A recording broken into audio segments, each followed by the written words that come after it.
CR 12495, State versus Taymor McIntyre. Let me have parties announced for the record. Jason Gear, head of the gallery for the state law. John Hunter, Jerry Goldstein, Thomas Lane for Mr. McIntyre, Your Honor. He's And present. are you Mr. McIntyre? Yes, ma'am.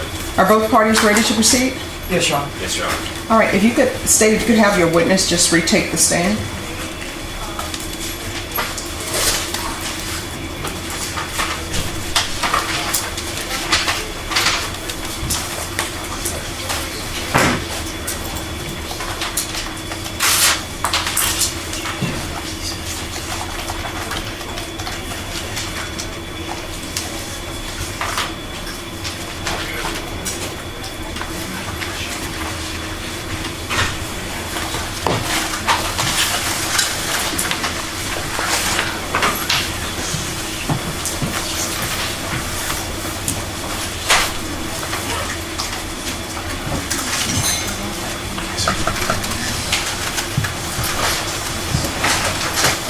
Jim, can you tell me why they're siblings?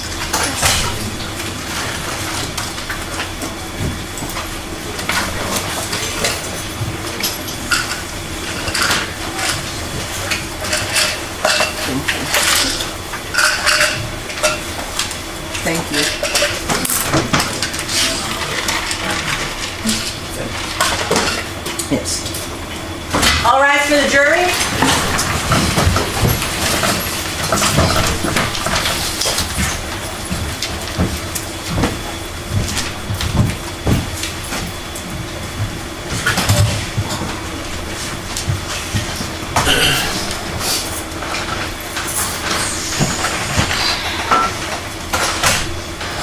All right, everyone, please be seated.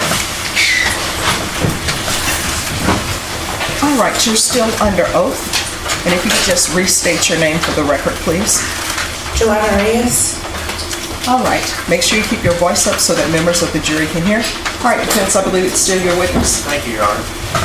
All right, Ms. Reyes, when we left off yesterday, I had asked you if you had previously told the detective that you knew that Mark getting into the car had the intention of having sex with you. Do you recall that question?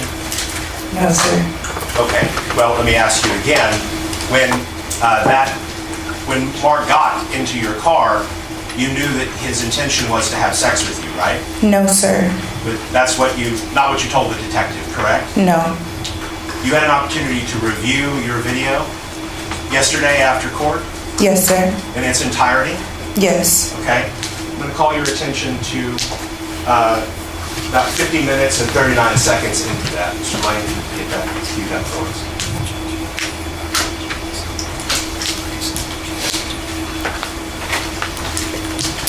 And there was a toothbrush roll in there. All of ours. Okay, so everybody had a toothbrush in there? The one that was normal was mine. What do you mean normal? Like, because they had vibrating toothbrushes. The ones that like. So the vibrating ones are there? Yes. Okay, all right. I know it's gonna be kind of a stretch for you to remember, but you said that the guy had a roll of condoms? Yes. What color? No, because you were I didn't look back. I never looked back. So let me ask you, did you see the roll of condoms? I didn't see it. Did you see the lube? I didn't see none of it. They just said it. So what did they say? They just said, were you trying to rape her and this and that? Or maybe I think Taymor showed me the roll of condoms, but that was it. And I don't know if they were black or gold. I can't remember really. But he was just like, were you trying to rape her and this and that? And that was it. And that's the only thing. Let me ask you, do you think the dude had some condoms in his backpack? No, he just thought he was gonna fuck. That's just big. That's of course men. Some men.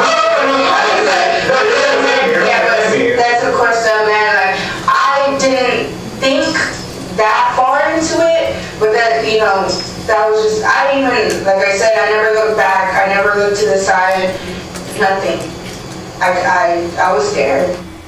So you told the detective that he thought he was going to fuck, right? Because he was interpreting that.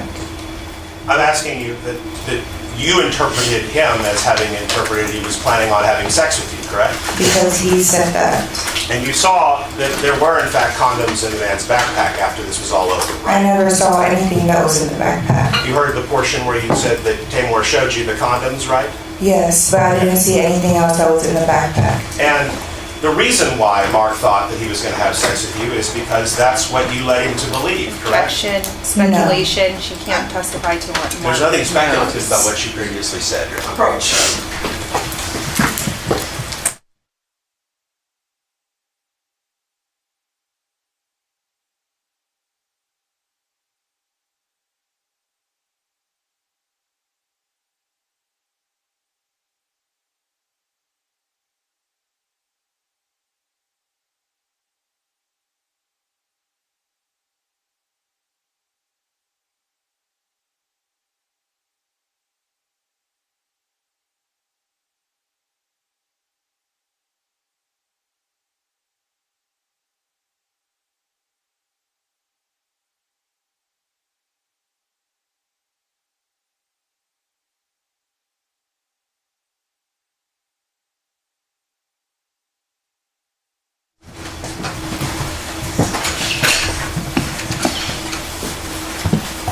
All right. So, defense, ask your question and then state, if there's an objection to it, you can make your objection. And I'll give the defense a chance to respond to that objection and I will make a ruling. So ask your question, defense. Mark thought he was going to have sex with you because you had led him to believe that's what was going to happen that day, right? No, Objection, sir. speculation. All right. The objection, the witness has already answered. Ask your next question. Thank you, Judge. Yesterday, to recap, we talked about the fact that Mark had tried to contact you on Instagram some time back before this incident, correct? Correct. And he had contacted you, right? Correct. And that resulted in you blocking him from your Instagram account, right? Correct. Because his account was largely pornographic in nature, right? Objection, that's been asked and answered, and speculation. All right, that would be, the objection to ask and answer will be overruled. You can answer the question now. Correct. And after you blocked him, you created a different Instagram account, correct? Yes. In fact, you've created several different Instagram accounts over the years, right? No, sir. You've only created one new Instagram account? I believe so. I've changed the username for my safety, but I only have one other account. Okay, but so you've changed the username multiple occasions, right? Yes, sir. And so you eventually, through a different username, made contact with Mark again, or he made contact with you? Which was it? I messaged him. Okay. And you discussed doing a photo shoot, right? Correct. And and he asked you about doing the photo shoot in lingerie and underwear, right? Correct. And you advised the detective of this fact and the fact that you knew that that was the kind of photography he was into, correct? Correct. And so when Mark showed up at the car, he was surprised to see that there were all these other people in the car besides you, right? No, sir. Well, that's why he called off the photo shoot, wasn't it? He said he had to reschedule because he had another person. But he didn't text you that, did he? No. He told you that in person, inside your car, after you all had driven to pick him up for the photo shoot, right? Correct. So the only thing that had changed between the time that you talked to him before and the time he got in your car was that there were 3 dudes in the car with you, right? Can you say that again? The only Or difference rephrase it? between when you arranged for him to meet you for this shoot and when he got in the car was that there were 3 dudes in the car, right? He knew there was people there. Let me ask you a question.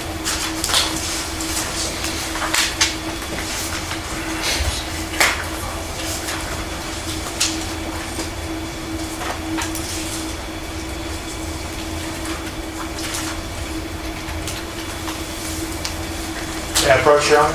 Yes.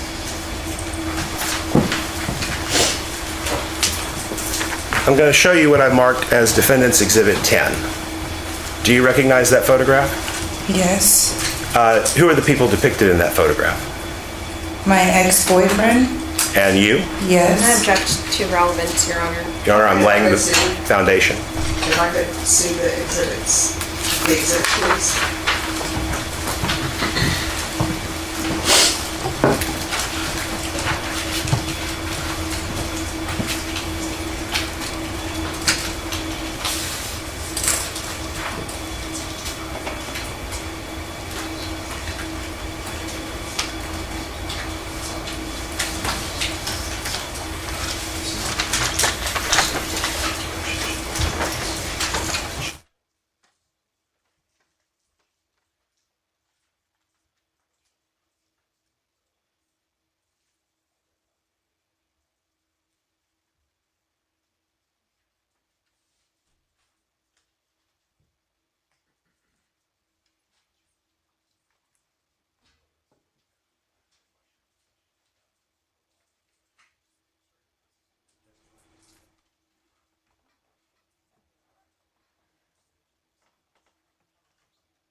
is Rashard Horace, My ex-boyfriend.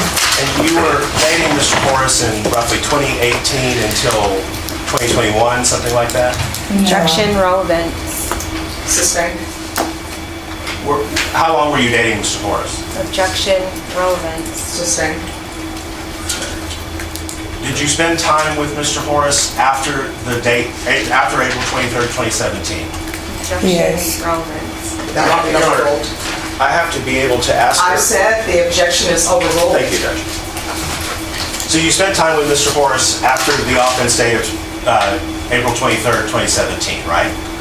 Correct. And it was a lot of time, correct? Correct. You actually at one point moved to Houston to be with Mr. Horace, correct? Correct. And during that time period, you discussed aspects of this case and your involvement. Do you recall that? No. Did you tell Mr. Horace that, Objection, calls for hearsay, both hearsay and improper impeachment. it's not improper impeachment? Under 613, I have to confront her with the substance of her prior statement. Objection is sustained. Oh, we're going to take a look at it.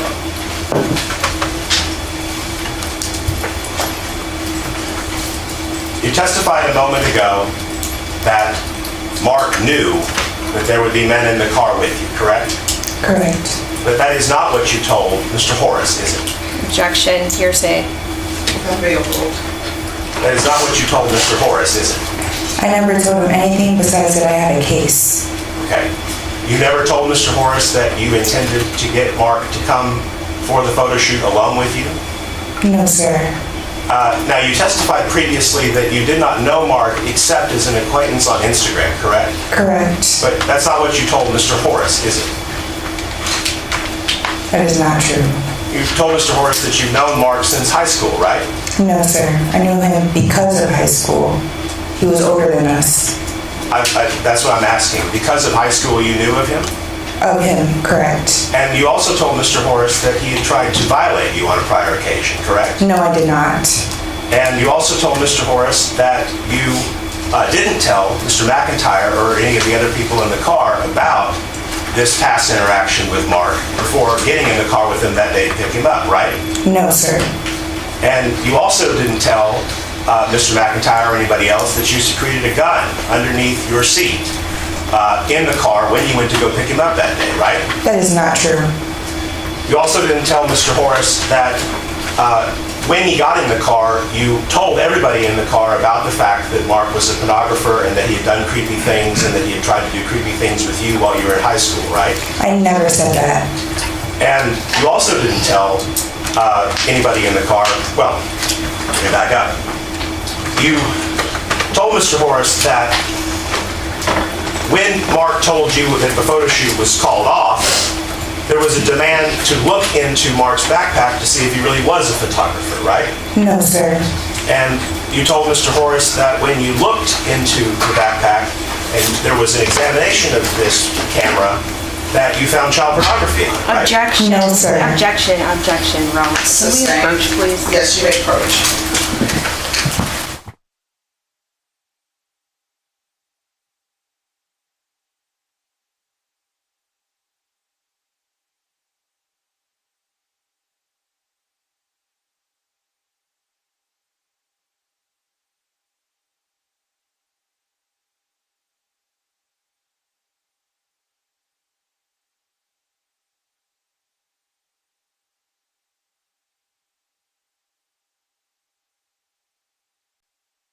Y'all step outside. Remember the court's previous instructions, all right? Y'all can step out.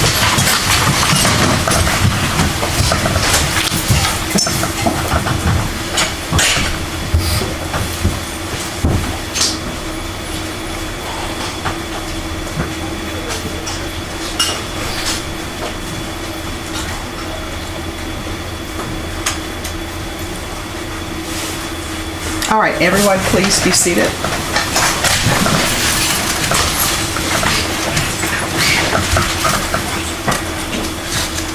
All right, defense. The state filed a motion in limine. defense, you were aware of the state's motion in limine, and I informed both parties, either side, if you have a motion in limine, before you enter into any territory that's the subject of the motion in limine, that you approach. And the reason why I do that is because, as both parties know, I do not know what the evidence is in your case. I don't know any facts of the case. I'm hearing this case as the jury is hearing it. And in the state's motion in limine, on page 2, it states, the state requests that the court grant this motion in limine and instruct the defense counsel to approach the bench and present the proposed evidence outside the presence of the jury before voir dire, opening statement, questioning, or in any matter bringing any witness or evidence of any of the following matters. And the number one thing says, any crimes, wrongs, or bad acts of the victim, Mark Anthony Saldivar. So, defense, it appears to the court that you violated the motion in limine, unless you're going to try to tell the court that possession of child pornography is not a bad act. Your Honor, what I'm trying to listen to the witness. No. The question is whether or not you were aware of the motion in limine, which you were, and whether or not you violated it in regards to violation of condition number 1. What you're trying to do with the witness, and excuse me, I'm going to have the witness step down. And counsel, you'll take your client to the back. You're still under oath and the rule has been invoked.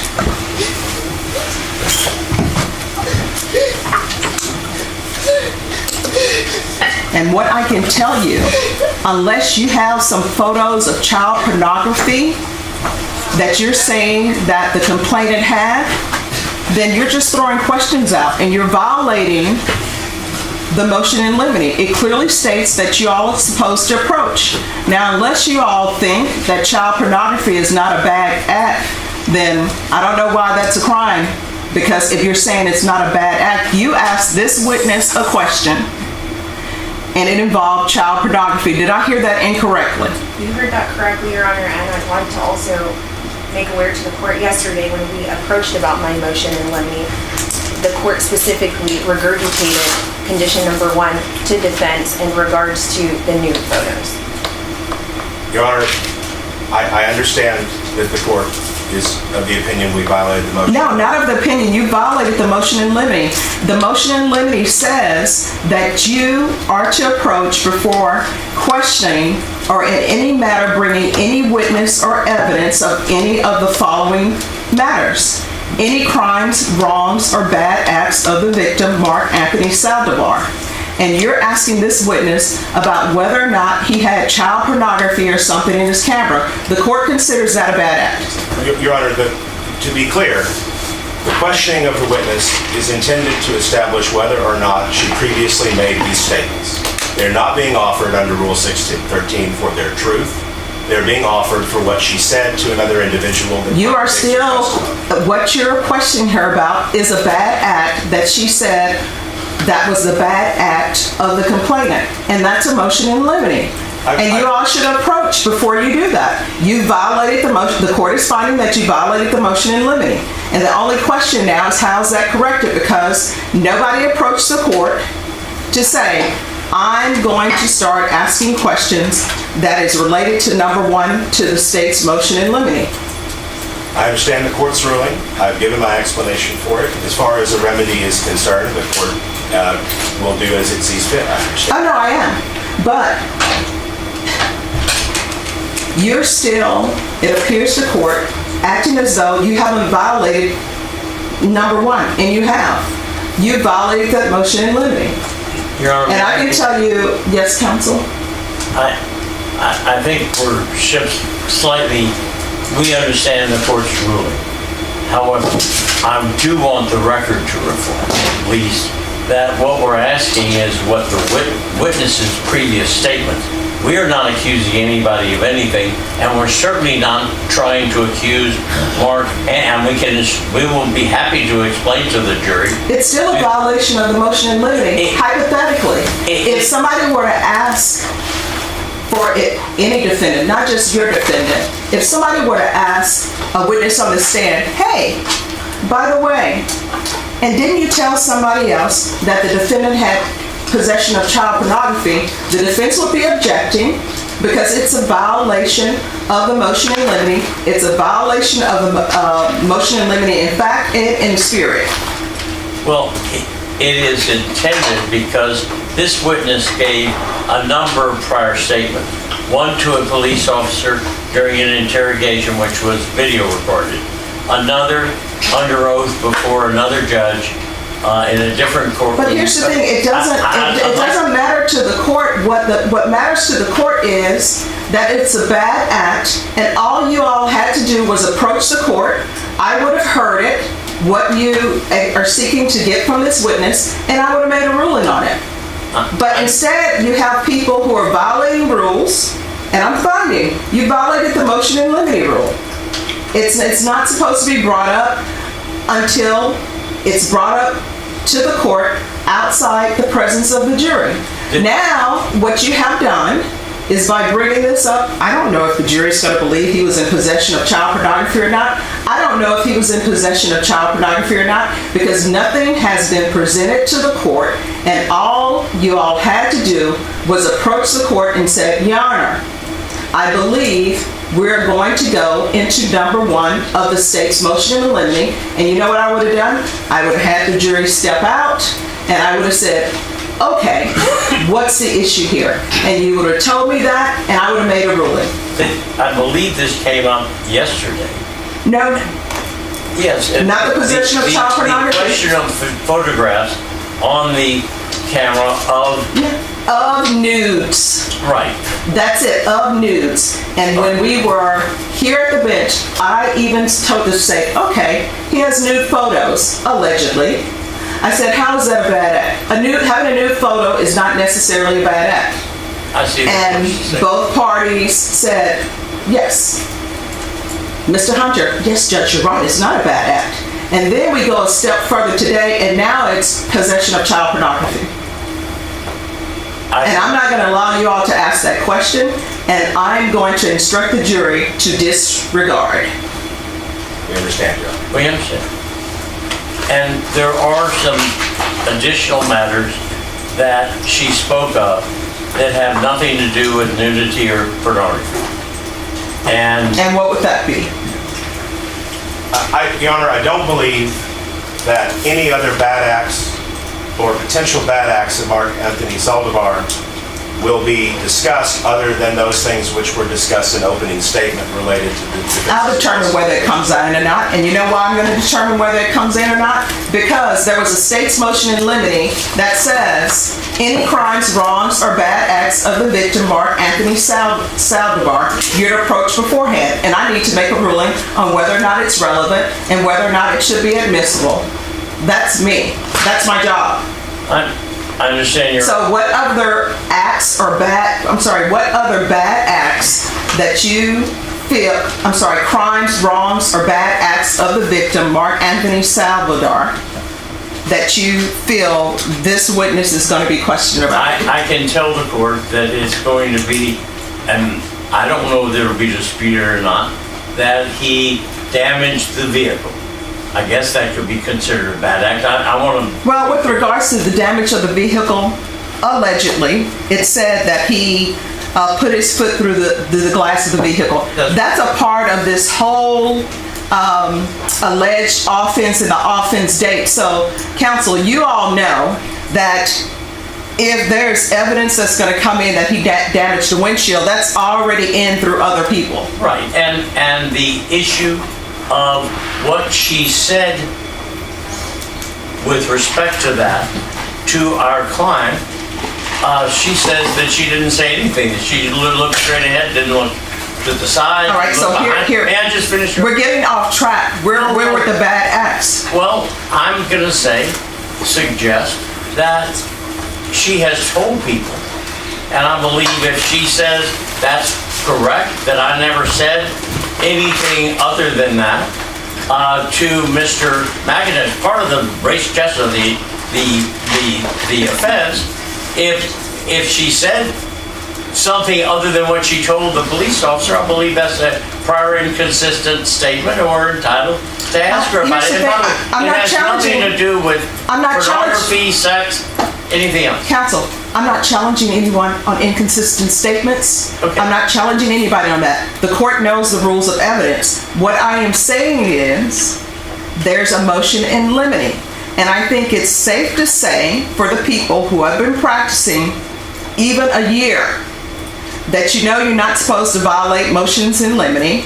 And number two, if there's an alleged offense and videos have been shown in exhibits that it's alleged to be, or maybe the jury feels it's already been established that the person who kicked in a window or damaged the window of a vehicle is the complainant, because witnesses have said it's the complainant who did that.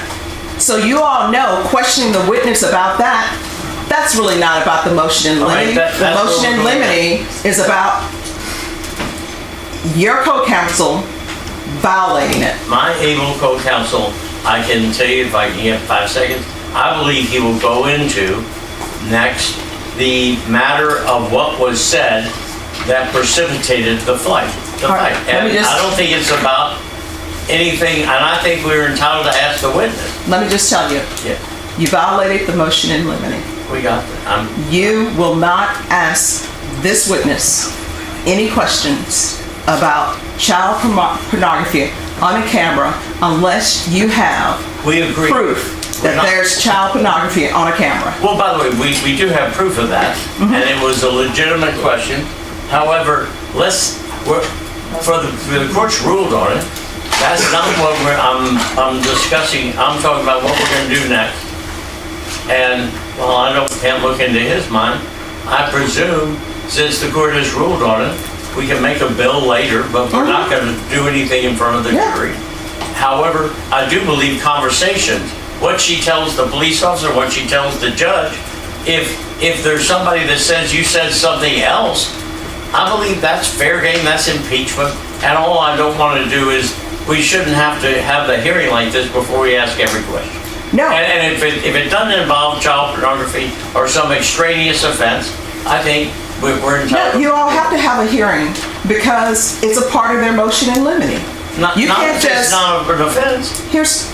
Or Yes, and the last time I checked, possession of child pornography I would agree. is an offense. And we're going to be chastised and the court's going to do something. Oh no, my chastisement is just stating the law. There's a motion in limine in place and the defense has violated. And I am not going to allow you to ask questions about child pornography. We're not going to do that based on the court's ruling. Let's bring the we should be able Your Honor, to. just in anticipation, the only other aspects of this questioning that I believe will venture into territory that the state might object to would be questioning about whether or not she had a hand in getting the gun into Mr. McIntyre's hands, if that is in fact what happened. And secondly, whether or not she is the source of the marijuana, which I'm not clear on. All right, so here's the thing. And let me just tell you, this is what I'm going to say this. She was asked that. This is what I'm going to say, and I want you all to listen to me clearly. Both sides have been practicing law for more than 2 seconds. Everyone here knows that if you're asking questions, and those questions are related to what's already been brought in evidence, the marijuana, it's already in there. It's already in the evidence. Who had it, what they did with it. Yeah, you can ask questions about that. And gun. The gun. It's already there. But I don't want any deflections where people are pretending as though they don't know that they violated the motion in limine. So I'm bringing the jury back in, and I'm telling them to disregard the last question. I'm telling them to disregard any testimony or questions about child pornography. Does everyone understand? Yes. And the defense, you violated the motion in limine.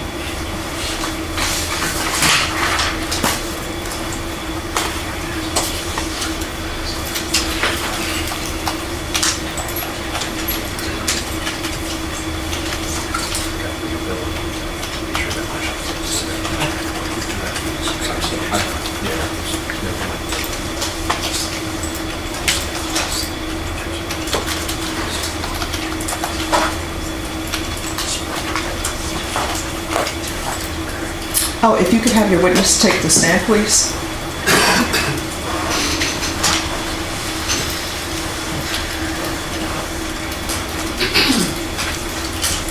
Your Honor, may the record reflect that the witness was not in the courtroom while those discussions were happening? Yes. Thank you. Just 1 second, they're gonna bring the witness back in.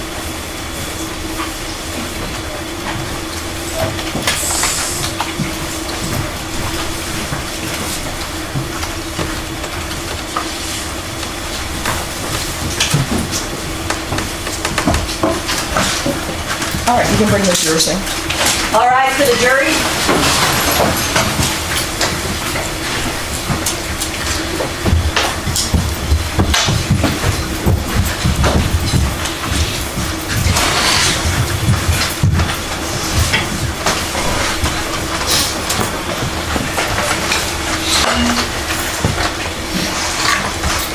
All right, everyone, please be seated. And could I have counsel approach?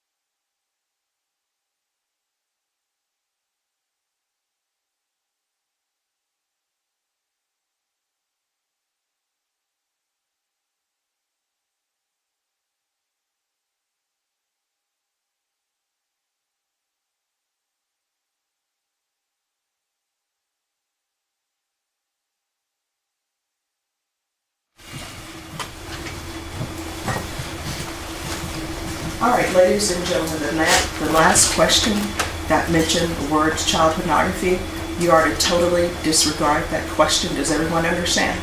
Is everyone able to do that? Yes. You are not to consider it for anything. You are to totally disregard the question, and I don't believe an answer to the question was made, but if an answer to the question was made, you are to totally disregard that answer as well. Does everyone understand? Yes. Is everyone able to do that? Yes. All right, defense, you may continue. Thank you, Your Honor. Ms. Reyes, you said that you didn't see anything other than the condoms that were shown to you, correct? In terms of the contents of his backpack? Correct. But you told the detective that there was a roll of condoms, lube, and a new outfit in the backpack, correct? That's what Taymor said. Okay, and you believed that, right? No, I didn't believe anything. You didn't tell the detective you didn't believe anything. He asked me what was in the bag, and I said what was said to me. So when you explained it, you were explaining it in terms of what someone else told you, not in terms of what you believed to be in the bag? Correct. I'm going to call your attention to this segment of your statement. And he was like, give me all your shit, this and that, and then, so the guy doesn't want to give him his stuff. And I was just like, what are you doing? And then he was just like, just shut up. And he was like, give me your stuff. And then they started pulling the backpack away from him. And then that's when they opened it and saw all that stuff. So what was in the bag? You said There was a roll of condoms, a bottle of lube, and a brand new outfit. And Judge, sorry, just for purposes of the record, what portion was that? I don't know. I'm so sorry. Yeah, the VLC player numbers. I believe that's at 1641. 1641. Thank you. So, when Mark gets in the car, he says, in your words, he wanted to reschedule the photo shoot, right? Correct. But you proceeded to drive away from his house anyway. with He your asked car. me for a ride to North Star. Okay, so you were driving him to North Star Mall, which was where you were going anyway, right? Correct. And that obviously caused confusion in the car, correct? Objection, speculation. Sustained. When he told everyone in the car that he was going to have to reschedule the photo shoot, there was a question in the car as to whether or not he was even a photographer, right? Objection. No, sir. Hearsay. That would be oral. And that was when the demand was made to see the inside of the backpack, correct? No, sir. And it's then that the men found condoms and lube in the backpack, right? I never saw it. And again, Mr. McIntyre was your boyfriend at the time, right? He said I was his girlfriend. Okay. You weren't dating Mr. McIntyre at all? That you don't recall your testimony from yesterday? Yes, I recall it, but he would call me his girlfriend. Okay. You were dating him, right? So he says. Okay. You dispute that now? I always said I was never wanting to date him. Okay. Do you recall your testimony yesterday? Yes. And you recall saying that you were his girlfriend yesterday? Yes. Okay. So, when they find the lube and the condoms in the backpack, that's when a physical altercation breaks out, right? I never saw it, but yes. And that's when you handed Taymor a gun, right? No. And that's what you told Mr. Horace, correct? No. And eventually, as the struggle continued, that was when eventually Mark was ejected from the car. He was thrown out of the car, right? I asked them to let him go after they were beating him. And when we talk about they, Jalen Bell and Jeremiah Rodriguez were in the backseat of the car with Mark, right? Correct. They were the ones who had the easiest access to hit Mark, right? So did Taymor. Okay, so you described that Mark would have been sitting directly behind Taymor, correct? Yes. Okay. And so when Mark gets out of the car, he jumps on the hood of the car, right? Not immediately. Right, he tries the doors to get back in first, correct? Correct. And then when that doesn't work, he jumps on the hood of the car. Correct. And while he's on the hood of the car, he begins to stomp the windshield, right? Once we were in the Chick-fil-A parking lot, when Taymor told me to drive the car back and forth so I could get him off. You can finish the question. Answer it. That's when he smashed the windshield. Okay. And he was kicking the windshield, right? He kicked it once. And you said he was kicking the windshield at you, correct? He kicked it once. I'm asking you, have you said previously that he kicked it at you? I don't know who he was kicking it at. Okay.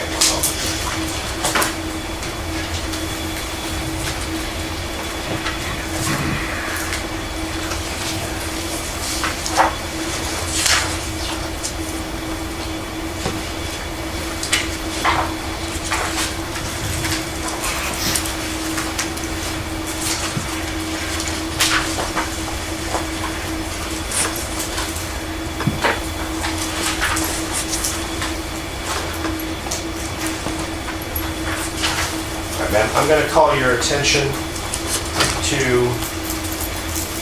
roughly minute 7:05 of the interview. I'm going to tell you everything. I've been waiting for this, really. But what happened was, the guy that I had, Taymor, he messaged him through Instagram because he wanted us to get a photo shoot. So that's what we're messaging about. Then Taymor would take my phone and he would talk to him. Like, Taymor had my phone the whole entire time. I barely got to talk to my mom, anybody. Anyway, so one day he was just like, okay, we're gonna go pick him up so we can have our photo shoot. I said, okay.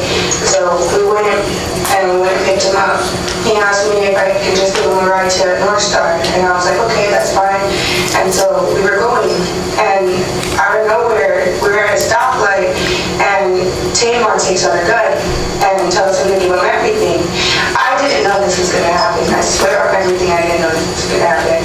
And they all just started fighting, and I'm at the light, and I'm like, I don't know what to do. I don't know what to do.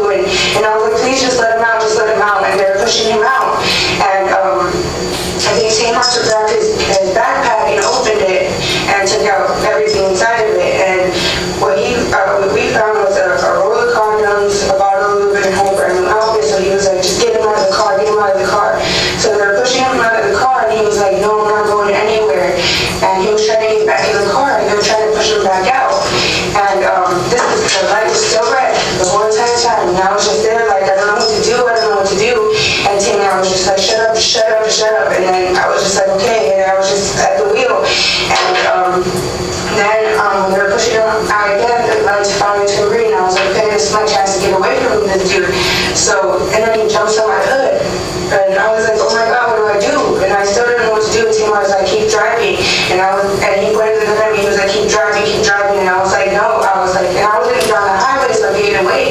And he was like, no, he was like, pull over somewhere. So I pulled over and they happened to be in Chick-fil-A. And the guy was just kept stopping on my hood and everything. I was trying to back up so he could get off my car.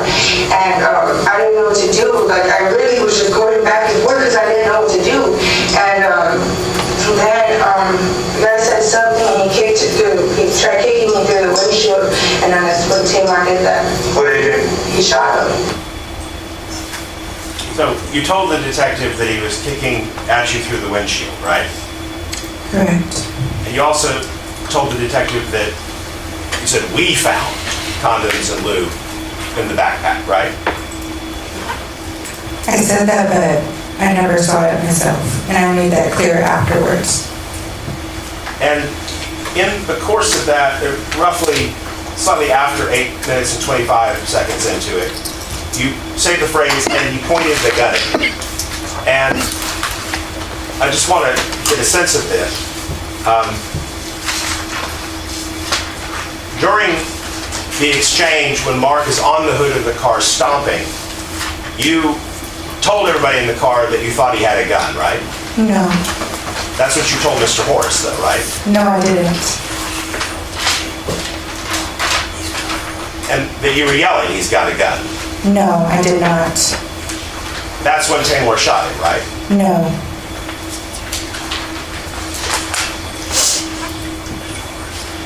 You originally indicated that you didn't know whether anyone had a gun in the car when you got in the car that day, right? You remember telling the detective that?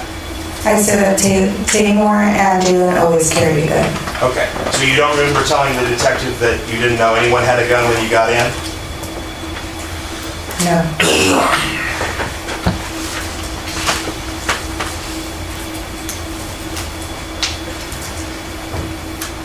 And then later in the interview, you're asked about what gun Jalen Bell was carrying, and you specifically told the detective he was carrying a 9mm, right? Yes, that's what he always carried.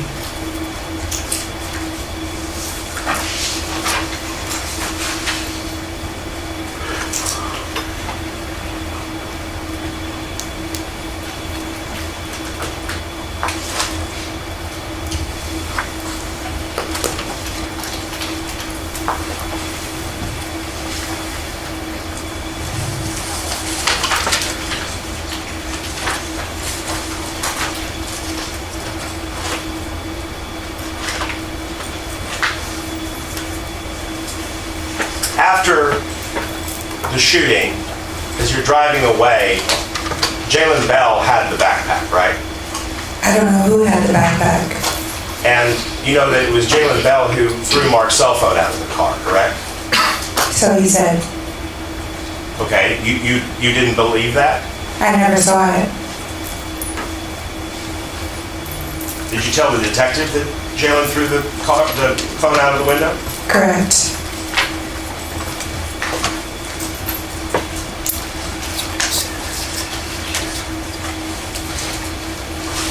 And you know that it was Jalen who went through the wallet. I believe you testified to that fact yesterday, correct? Correct.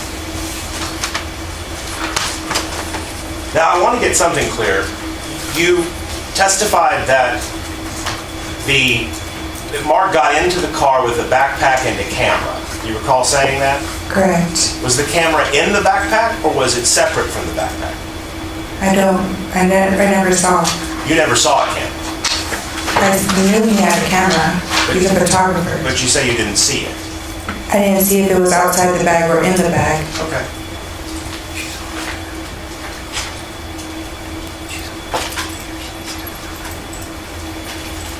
What's in Ector County? Odessa? Yes. What's there? Objection relevance. What's the relevancy? She was apprehended in Ector County? All right, objection sustained.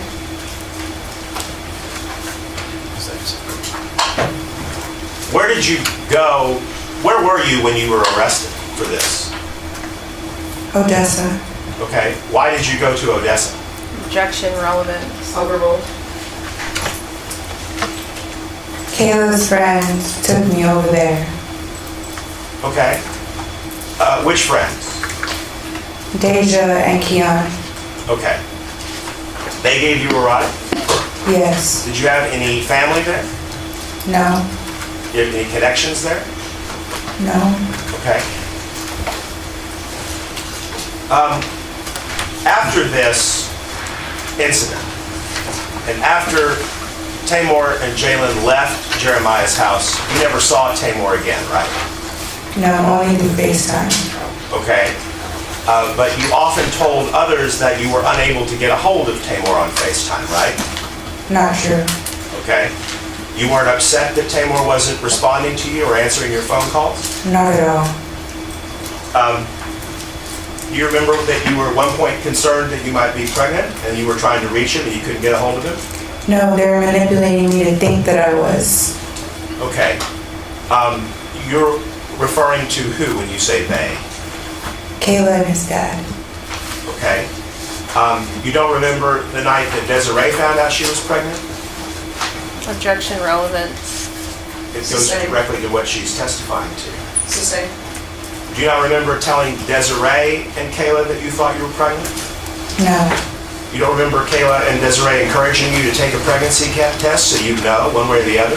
Kayla made me take a pregnancy test, yes. Okay, and you weren't pregnant, right? No. When you left San Antonio yourself, you went by way of the Greyhound bus, right? Correct. And your father took you? Correct. And you didn't tell your father that you didn't want to go to Dallas, right? No. And when you went up to Dallas, you stayed with Kayla and Desiree, right? Correct. And you called Kayla and Desiree and asked if you could stay there, correct? I only stayed at Desiree's one night. Okay, you stayed at Desiree's parents' house, right? Correct. They had a barbecue, right? No, they didn't. They didn't offer you barbecue from a previous occasion? No, I didn't eat. Okay. While you were in Dallas, you were working as a stripper there too, right? They made me, yes. Okay. And in order to dance in the Dallas strip club scene, you have to register your fingerprints and show your driver's license to an authority figure, to the county, right? No, sir. Okay. You never went to the county to get your fingerprints taken? Yes, but I didn't have to do that at the strip club. Right, but you did it for your work at the strip club, right? No, sir. Okay. Why did you go get your fingerprints taken in Dallas County? Because they didn't ask for that. I thought you just said that you did get your fingerprints taken. For my ID. Okay, well, you gave them your ID, right? Correct. And they photocopied it? Correct. Okay. And that was in order to get an ID for the strip clubs, right? Correct. To verify that you were old enough to dance, right? Correct. Okay. That would have been, obviously, before you say that your bag and all of your identifiers were stolen, correct? Correct.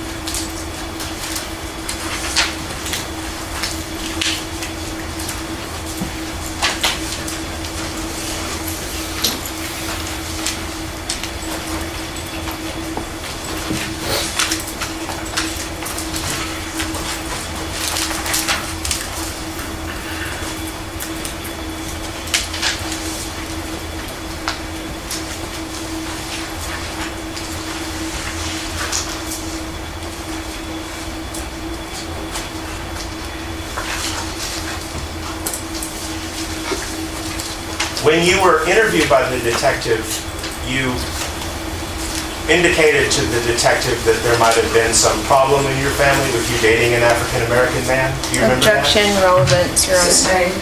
It goes to bias, Your Honor. Sustained. Please note my exception. Motion to disregard, Your Honor, or instruct the jury to disregard the Right, you motion. didn't disregard the last words from counsel. Does everyone understand? Thank you. You asked the detective if he could put money on your books so you could call your mother. Do you remember that? He asked me if there was anything he wanted me to tell my mother, or he wanted him to tell my mother. And he asked me, should she put money on your books? I said, yeah, that's fine. Okay, so he was going to facilitate her putting money on your books. That's what that was about? He said it. Okay.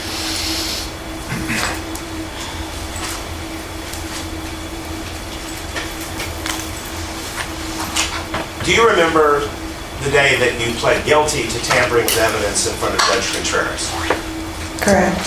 And you were asked questions by the prosecution related to this offense because they knew that it would probably be some time before you would have to testify in the case, right? Correct. And they wanted to, I believe, get a baseline of what your testimony would be at trial. You remember that? Yes, sir. And you were asked about the intent to rob and whether or not there was an intent to rob associated with this case. Do you remember that? Correct. And you told the judge and the prosecutor, I guess so? After seeing it, yes. Okay, but did in your response to the question about whether there was an intent to rob, you said, I guess so, right? Because it happened, I said, I guess so. I'm just asking you, is that what you said in response to the question about whether there was an intent to rob? I guess so. Correct, that was what I said.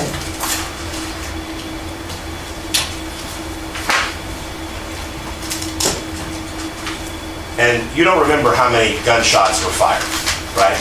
No.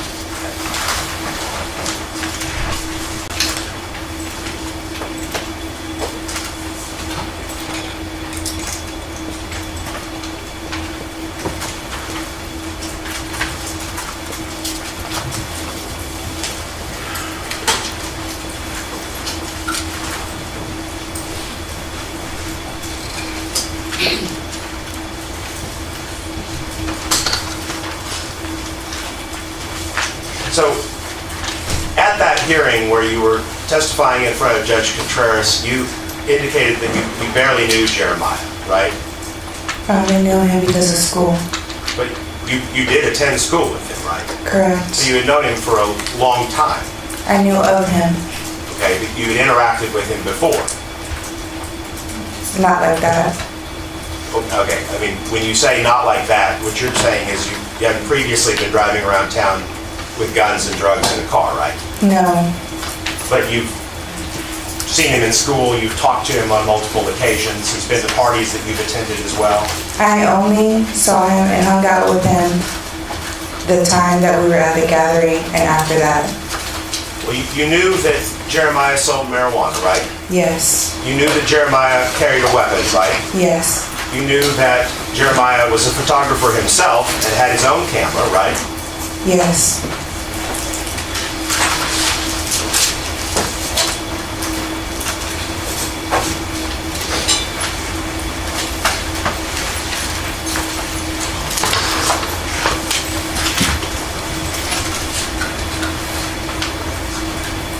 You stayed at his house, I believe you said for a couple of weeks, right?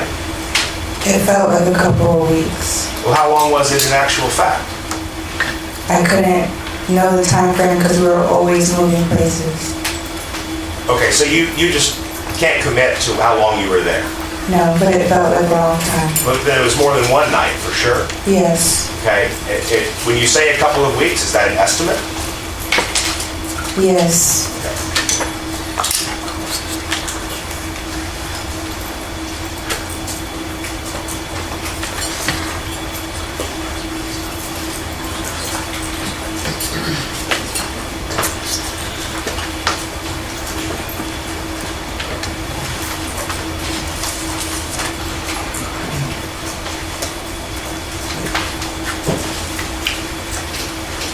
Pass the witness. State.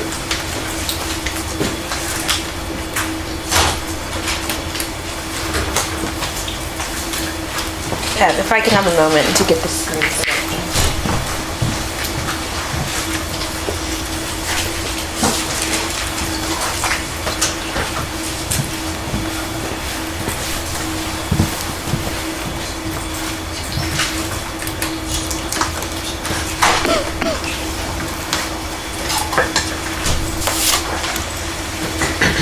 Ms. Reyes, I want to show you what has been entered into evidence as State's Exhibit number 126.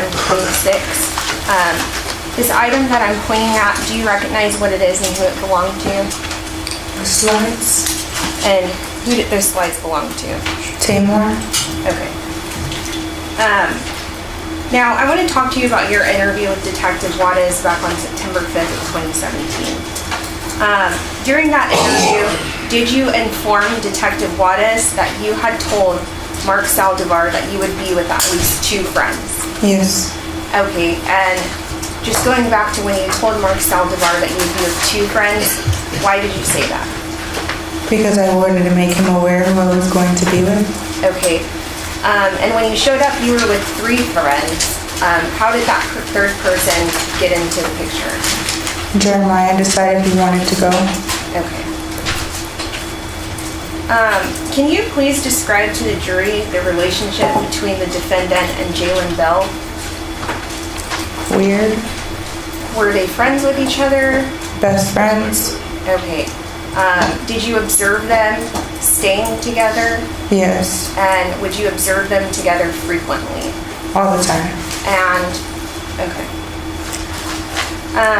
Now, during your interview with Detective Juarez, did you inform Detective Juarez that the defendant was specifically looking for a photographer for a photo shoot? Correct. And during your interview with Detective Juarez, did you inform Detective Juarez that prior to what happened at the stoplight on McCullough, you had no knowledge of the defendant's intentions to rob Mark Saldivar? Yes, ma'am. Okay. In your statement to Detective Juarez, did you tell Detective Juarez that the defendant only told you that it was going to be a photo shoot? Yes, ma'am. Okay. In your statement to Detective Juarez, did you tell Detective Juarez that the defendant told Mark, "Give me all your shit"? Yes, ma'am. In that interview, did you tell Detective Juarez that Mark didn't want to give up his belongings? Yes. In that interview, did you tell Detective Juarez that they took Mark's backpack away from him? Yes. And when you say they, who do you mean? Taymor. Does that include anybody else? Jalen. Okay. In your interview with Detective Juarez, you stated that they opened Mark Saldivar's backpack. Is that correct? Correct. When you say they, who are you referring to? Taymor. Does that include anyone else? Jalen. And in your interview with Detective Juarez, did you tell Detective Juarez that they beat Mark Saldivar? Yes. And when you say they, who do you mean? Jalen, Jeremiah, and Taymor.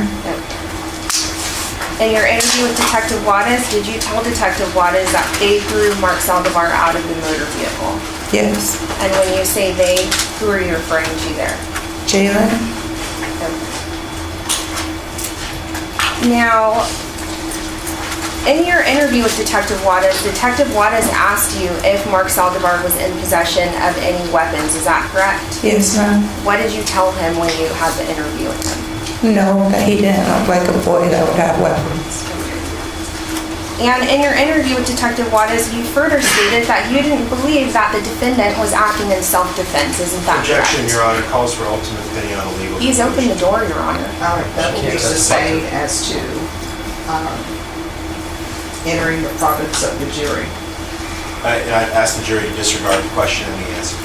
All right, ladies and gentlemen, you do disregard that last question and the answer. Motion for mistrial. Denied. Now, I want to go back to the album cover and your role in the album cover, okay? When we're talking about you being in lingerie, whose idea was that? Taymor's. And in your interview with Detective Juarez, isn't it true you told Detective Juarez that the defendant, Taymor McIntyre, is the one that made you agree to wear lingerie? Yes. Okay. Now, when you spoke to Detective Juarez, isn't it true that you told him that the defendant was the only person that you saw with a gun on that day? Yes. And isn't it true that in that interview with Detective Juarez, you also informed him that the defendant was wearing a white shirt during the offense? Yes. And during that interview, you further stated to Detective Juarez that you observed the defendant shoot the guy on the hood of your motor Objection vehicle. to leading, Your Honor. Sustained. In your interview with Detective Juarez, what did you tell him about who shot the person that was on the hood of your motor vehicle? I said Taymor did it. During your interview with Detective Juarez, what did you tell him about Jeremiah Rodriguez and what he would sell? The use of marijuana. And you further informed Detective Juarez that you knew that Jeremiah usually carried firearms, correct? Yes. Okay. During your interview with Detective Juarez, you also informed him that you, the defendant, and Jalen Bell were staying at Jeremiah Rodriguez's home for at least 1 week prior to the offense, Objection, correct? Lady, Your Honor. Sustained. Move to instruct the jury to disregard the question. Ladies and gentlemen, disregard the question. Motion for mistrial. Denied. When you spoke with Detective Juarez during your interview, who did you tell him, what did you tell Detective Juarez about where you were staying with the defendant, Taymor McIntyre, and Jalen Bell? Jeremiah's. Okay. And when you were answering Mr. Hunter's questions, you kind of further expounded that you couldn't pinpoint an exact time frame, is that correct? No. But you're sure that you were there for some time, right? Yes. Okay. Now, in your interview with Detective Juarez, when you were asked who had the backpack when you were at the Mexican restaurant, do you recall who you told him had the backpack? Yes. Who is that? Jalen. And when Detective Juarez asked you about the camera that Mark Saldivar had, do you recall telling Detective Juarez what color that camera was? Objection, Yeah. Lady. What color was the camera? It was a white Canon. And is that what you told Detective Juarez in your interview? Yes. All right. Now, Mr. Hunter asked you a question about whether you saw the camera when Mark got into the vehicle. Do you recall that? Yes. Do you recall the exact moment that you saw the camera? No. Okay. After the offense, when you all were at the Mexican restaurant, had you seen the Objection camera? asked and answered and leading, Your Honor. Overruled. You can answer the question. Yes. So you saw the camera at the Mexican restaurant? No. Okay. Did you see the camera when y'all were at Jeremiah's house? Objection asked and answered, Your Honor. Overruled. You can answer. Yes. Okay, and when you were at Jeremiah's house, who had the camera at Jeremiah's house? All the boys. And when you say all the boys, who is that?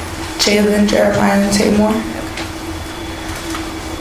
Now, back to the Mexican restaurant, what did you observe Jalen Bell doing with Mark's wallet at the Mexican restaurant? He was tossing all his stuff out. And isn't that what you told Detective Juarez when you had your interview with him? Yes, ma'am. In your interview with Detective Juarez, you informed Detective Juarez that you, the defendant, and Jalen Bell got a ride from Starbucks to go meet back at Jeremiah Rodriguez's home. Objection, Yes. leading, asked and answered. The objection to leading will be sustained. Okay. What did you tell Detective Juarez about where you went with the defendant and Jalen Bell after leaving the Mexican restaurant? I told them that Objection, hearsay. we went to the Starbucks next door, and Taymor was on my phone, and then a woman came and picked us up. Now, I want to turn to you about, or talk to you about the defense counsel's line of questioning regarding whether you thought the victim, Mark Anthony Saldivar, had intentions of having sex with you. We saw the video published to the jury, but is this something that was suggested to you by the defendant? No. Okay. After the defendant and Jalen Bell went through the bag, what did they say to Mark regarding the items that they saw in the bag? Taymor said, "What do you think that you were going to do? Did you think you were going to fuck?" And on the statement that was played for the jury, you said once you were told the contents of the bag, you were shocked and didn't know what to think. Isn't that correct? Correct. All right. But in talking to Detective Juarez, you were kind of guessing as to what Mark's intentions were. Is that fair to say? Correct. Okay. And you were kind of just stereotyping him in a stereotypical male way. Is that correct? Yes, Correct. Your Honor, this is leading, asked and answered, and is functionally testifying from the prosecution. With regards to leading, the objection will be sustained. Motion to instruct the jury to disregard the statement of the prosecutor. All right, ladies and gentlemen, here to disregard the last question from the state. Motion for Denied. When you met with Detective Wattas and gave your interview, isn't it true that back on that day in September of 2017, you told him back then that the defendant was threatening to kill you? Yes. Okay. And the detective in your interview told you that he was listing you as a suspect in the capital murder, correct? objection hearsay. That will be sustained. Did the detective tell you anything about what could possibly happen to you if you spoke with him? Yes. Okay, and did that include being charged in the offense? Yes. And you still decided to talk with him, correct? Yes. And when you spoke with Detective Wattas, did you have any plea agreement in place? No. Did Detective Wattas promise you anything in exchange for your interview? No. At any point, well, you know what? Now I want to turn to the day that you entered your plea agreement. Do you recall that? Yes, ma'am. All right, and you gave testimony on that day, is that correct? Yes, ma'am. All right, and so on the day that you gave testimony, isn't it true that you testified that you had met Taymor McIntyre at the gathering at Isaac Ibarra's house? Correct. Okay, and in that testimony, didn't you further state that you had been with Taymor McIntyre from the beginning of April? Yes. Okay. In the testimony that you provided on that day, isn't it true that you stated you and Mark followed each other on Instagram and Taymor wanted a photographer for his album cover? Yes, ma'am. In the testimony that you provided, isn't it true that you stated that Taymor told you what kind of plans he had for the album cover, and that included Taymor McIntyre wanting you in lingerie and wearing the mask with weed and guns? Yes, ma'am. Right. In the testimony that you provided, isn't it true that you stated that you, the defendant, and Jalen Bell were staying at Jeremiah's house? Yes, ma'am. And you stated the people that were staying at Jeremiah's house was Taymor, Jalen, Desiree, Jeremiah, and Jeremiah's family. Yes, ma'am. All right.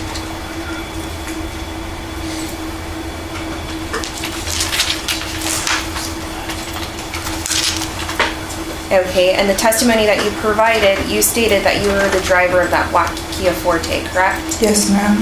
And in the testimony that you provided on that day, you further stated that when you picked up Mark Saldivar, he had a camera and a backpack, correct? Yes, ma'am. I'm going to object to ask and answer to cumulative. I also don't think it's a proper impeachment. They can't offer a prior consistent statement if we didn't attack that statement for fabrication. All right, objection is overruled. Thank you. Now, in the testimony that you provided on the day that you entered your plea agreement, isn't it true that you testified that Taymor McIntyre was sitting in the front passenger seat of your motor vehicle? Yes. And on that day, you further stated Jeremiah was sitting behind you, correct? Correct. And you also stated on that day that Jalen Bell was in the middle seat, correct? Yes. And that the victim, Mark Saldivar, was sitting directly behind Taymor McIntyre, correct? Yes. All right. On the day that you entered your plea agreement, you further testified that when you all were at the stoplight, Taymor bought out the gun and pointed it at Mark, correct? Correct.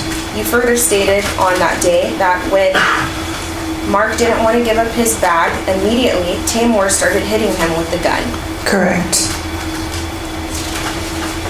On the day that you entered your plea agreement and provided testimony, isn't it true that you testified that Taymor used and pulled out the gun and stated to Mark, "Give me your backpack"? Correct. In the testimony that you provided on the day that you entered your plea agreement, isn't it true that you stated that you were telling Jalen, Taymor, and Jeremiah to just let Mark go? Yes. In your previous testimony, you testified that Jalen pushed Mark out of the car, correct? Correct. All right. In your previous testimony, you testified that once Mark was pushed out of the car, he jumped on the hood of your car, is that correct? Correct. And in your previous testimony, you testified that you pulled over into the Chick-fil-A. Yes, ma'am. In your previous testimony on the date that you entered your plea, you testified that Mark was on the hood of the car because his stuff was still inside the vehicle, correct? Yes, ma'am. And in your previous testimony, you did testify that Mark Saldivar kicked in the windshield, and that's when Taymor got out of the car and shot him, correct? Correct. When asked on that day how Taymor shot Mark Saldivar, you testified that the defendant, Taymor McIntyre, opened the door and leaned halfway out and halfway in and shot Mark Saldivar, correct? I'm going to object to ask to answer. If we're going to go through everything in the transcript, we could just offer. You can make your legal objection. The court will hear the legal objections and make a ruling. So what is your objection? If I could have a running objection, since we're going through What is your everything. objection? That all of this is cumulative and asked and answered in previous, and much of it is not proper rehabilitation on impeachment by prior consistent statement. All right, your objection. If I may respond briefly, Your Honor. Yes. They have attacked this witness's credibility. They have alleged that she is testifying under an improper influence or motive. And so under Rule 801E1B, I am allowed to explore this line of questioning with her. Objection is overruled. And since they further stated that they have no objection to the transcript coming in, at this time, the state would offer State's Exhibits 132, which is the transcript, and 133, which is her recorded video statement. Any objection? 132, no objections, prior sworn testimony. Objections to 133 because the proper method of doing that is to... Well, now, my question is, do you have any objection? And if you do, what's the legal objection? That the entirety of the statement is not admissible. It contains a great deal of hearsay from another declarant not present to testify. All right, and which exhibit is that, please? The one that the defense is objecting to? That would be 133, Your Honor. All right.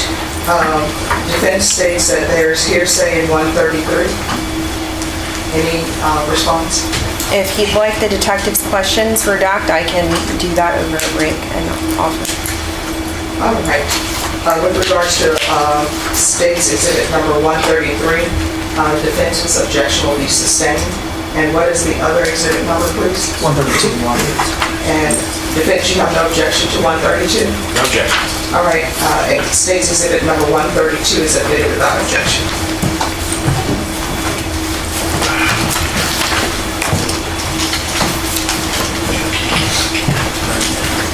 Ms. Reyes, at any point between the offense date until today, have you ever named anyone other than Taymor McIntyre as the shooter and murderer of Mark Saldivar? No, ma'am. Pass the witness. Defense? Briefly, Your Honor. Yes. Did you ever tell anybody that he has a gun right before Taymor shot him? Objection, that's been asked and answered. Overruled. She was overruled, sorry. Have you ever told anybody that have you ever told anybody that you were yelling he has a gun right No. before Taymor shot him? No. Okay. You said that Taymor wanted this photo shoot for his album cover, right? Correct. But you told Desiree in Dallas that it was for the promotion of your career as a stripper, right? No. And just to be clear, you testified throughout this process that Jalen had the backpack and was going through it, and Jalen had the wallet, right? Correct. Taymor had the backpack as well.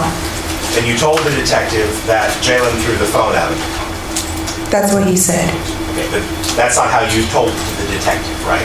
I said, that's what Jalen said. Okay, let's go with that.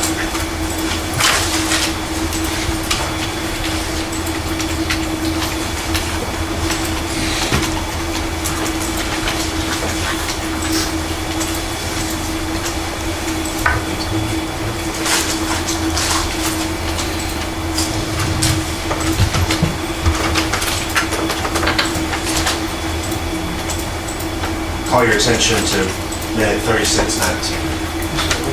3619.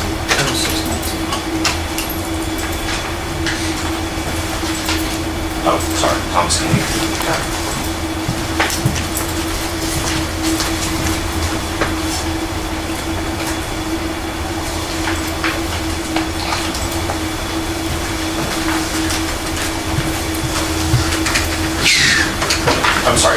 you say that that's what Jalen told you, is that it was thrown out of the car? Yes. Okay.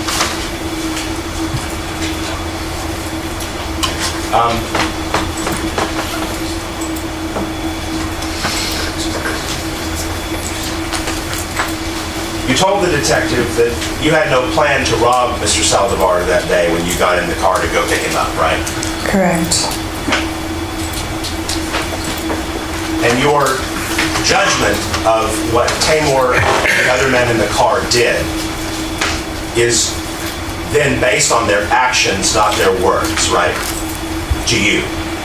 Correct. Nobody ever said, hey, Joanna, we're going to go rob this guy today, right? No. Okay. That wasn't something that you expected to happen when you got there, right? No. These men reacted to Mark when he got in the car, and this thing escalated, and then it happened, right? It happened at the stoplight. At the stoplight. Yes. Okay. So when you told the detective you believed that this was a robbery, you're basing it off what you saw these men do at that stoplight. Correct.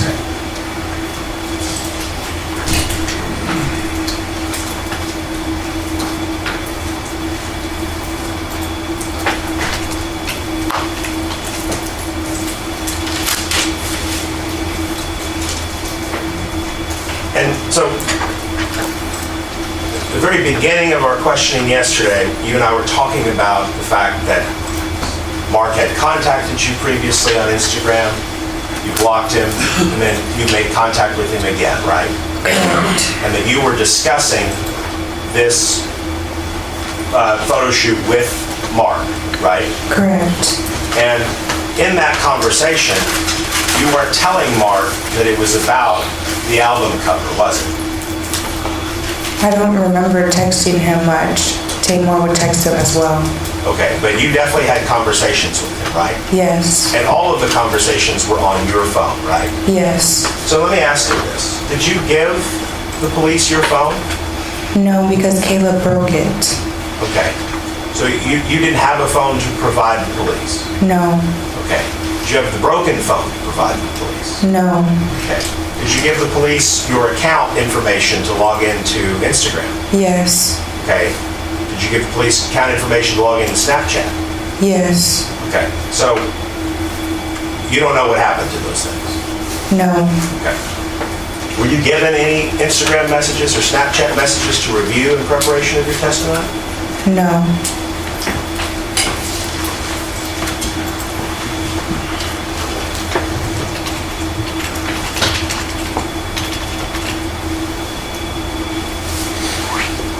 Ask the witness.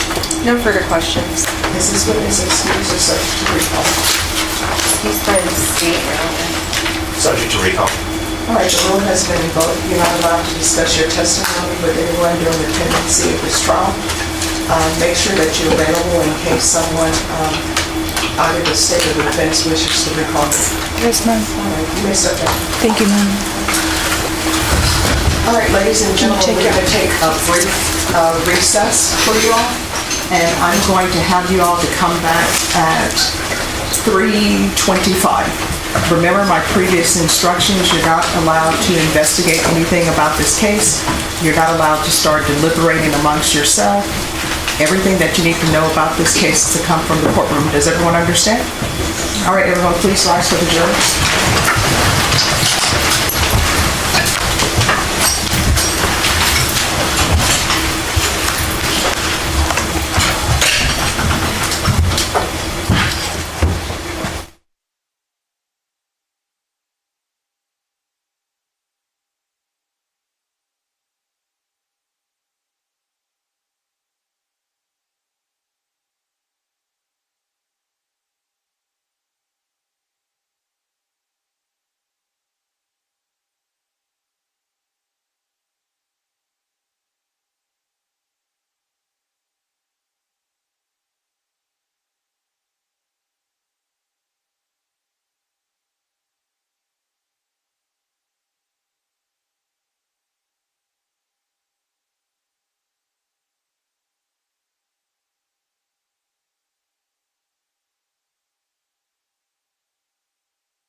All right, everyone, please be seated. State, call your next witness. Yes, Your Honor, the state calls Officer Jose Bernal. All right, could you raise your right hand? Do you solemnly, I'm sorry, just 1 second. Could I have parties approach just briefly?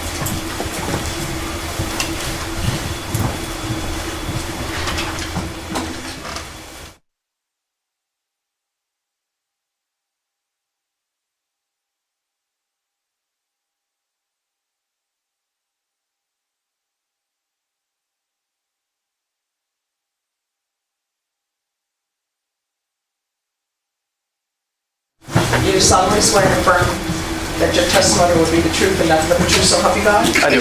All right, you can lower your hand, take a seat. Please keep your voice up so that members of the jury can hear. Yes, ma'am. And if you'll state your name for the record and spell your last name. Sure. Name is Jose Bernal. Last name is Bernal. All right, state, you may proceed. Thank you, Judge. Officer Bernal, can you tell us where you're currently employed? Yes, sir. I'm currently employed for the city of Dallas as a police officer. And how long have you held that position? Approximately 18 and a half years. And do you have to go through certain training to become an officer for the Dallas Police Department? Yes, sir. I had to go through a 8-month police academy. After that, I had to do a 6-month field training officer type of training. And then I subsequently made it out to the patrol segment. And so are you a certified police officer in the state of Texas? Yes, sir, I am.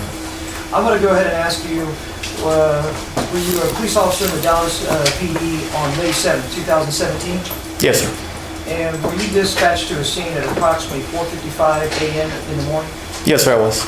Where were you dispatched to? I was dispatched to an apartment complex in on West Davis Street in the city of Dallas. And do you know, can you tell the jury why you were dispatched there? So we were dispatched regarding what I interpreted as a welfare check. The taxi cab company called and said that they've been trying to reach their cab driver after he had been pressing the panic button several times and they could not reach him over the radio.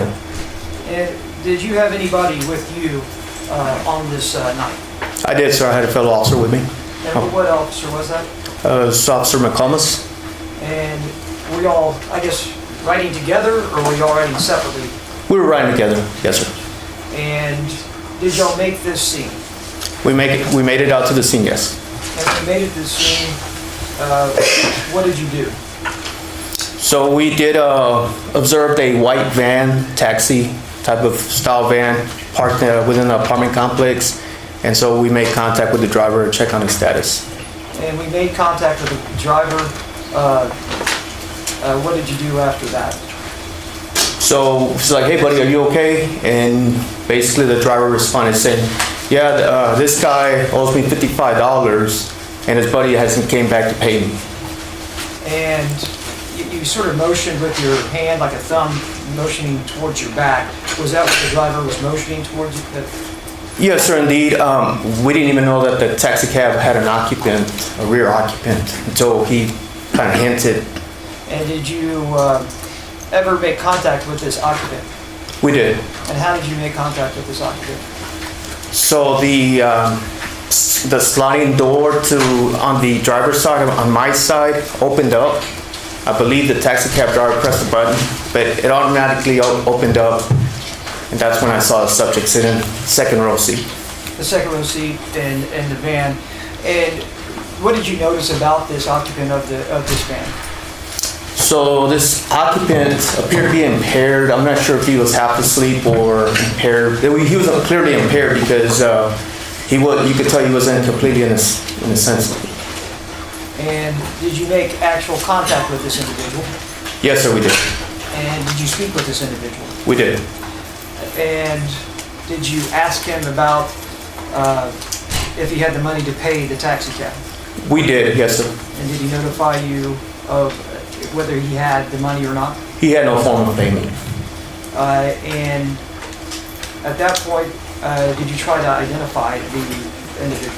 I did, just to ensure we knew who we were speaking with. And did he give you a name? He did. And subsequently, did you ever find out if that was his true and correct name? So I ran back to the car computer and I ran that information and didn't check out. And please, explain to the jury what you mean by not check out. So the name he provided, we run into the system, and I've received a no records found, which is usually reserved for someone with no ID or someone providing fictitious information. And then, did you make contact with the individual again? So at that point, yes. And what did you do at that point? So at that point, I was looking at depth of service as a possible arrestable. So I wanted to make sure the scene was safe. So I told him to step out of the taxi cab to ensure that he was patted down for officer safety. And will you explain to the jury how you pat somebody down for officer safety? Do you need me to stand, sir, or just talk? You can just explain it if you can. Yes, sir, yes. So we have to make sure we know where the hands are, just so, because the hands will kill you. So when I told him to step out, I told him to face the van, and I grabbed both of his hands behind him. And so I grabbed on his thumbs, because that way you can control the subject better that way. And as I did that, I went to perform my pat down, which is of the outer clothing. And when I went across his waistband, that's when I felt the bulge and a metal object. And through your training experience, did you believe that what that object was? Yes, sir. What did you believe it was? A handgun. And at that point, what did you do? So at that point, I quickly pushed him on his back and pressed him against the van. I said, "You better not move." And I looked at my cover officer and I said, "Cuff him quick," because I was concerned he was going to try to reach for the weapon. And were y'all able to handcuff this individual? Yes, sir. And did you retrieve what you believed to be a handgun in his waistband? Yes, sir, it was a handgun. And at that point, was he detained at that point? Yes, sir, he was. And this handgun that you retrieved, do you know what type of handgun it was? It's a black 9mm Smith & Wesson. And do you know the serial number of that particular weapon? I don't recall, it's been 8 years, sir. Okay, and that's what I was about to ask you. Yes. You have a pretty good memory if you memorized it. But let me mark.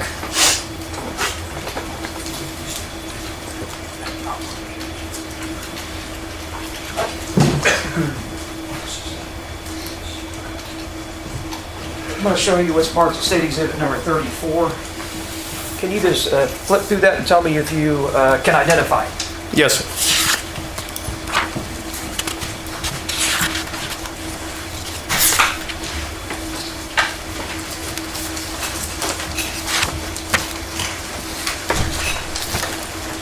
Okay, yes, sir, I found the serial number. Okay. And so the State Exhibit number 134, it's not entered into evidence, but the fact is that a police report that you and Officer McComas made? Yes, sir, this will be my report. Your report? Okay. Yes, sir. And so I think the previous question was, do you have the serial number of that particular handgun? I do. And what would that serial number be? So it's going to be L like Lincoln, E like Edward, J like John, and then it's 9244. 9244? Yes, sir. And at that time, was that weapon seized and then placed in property? It was, yes, sir.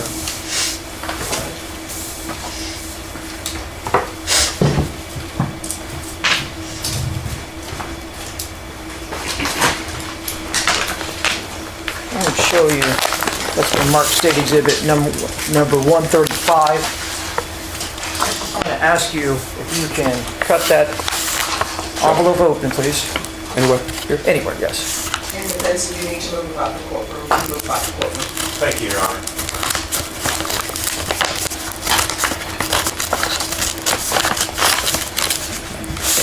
And if you can open it up, and can you please retrieve what's inside of it? Yes. And can you please open that up?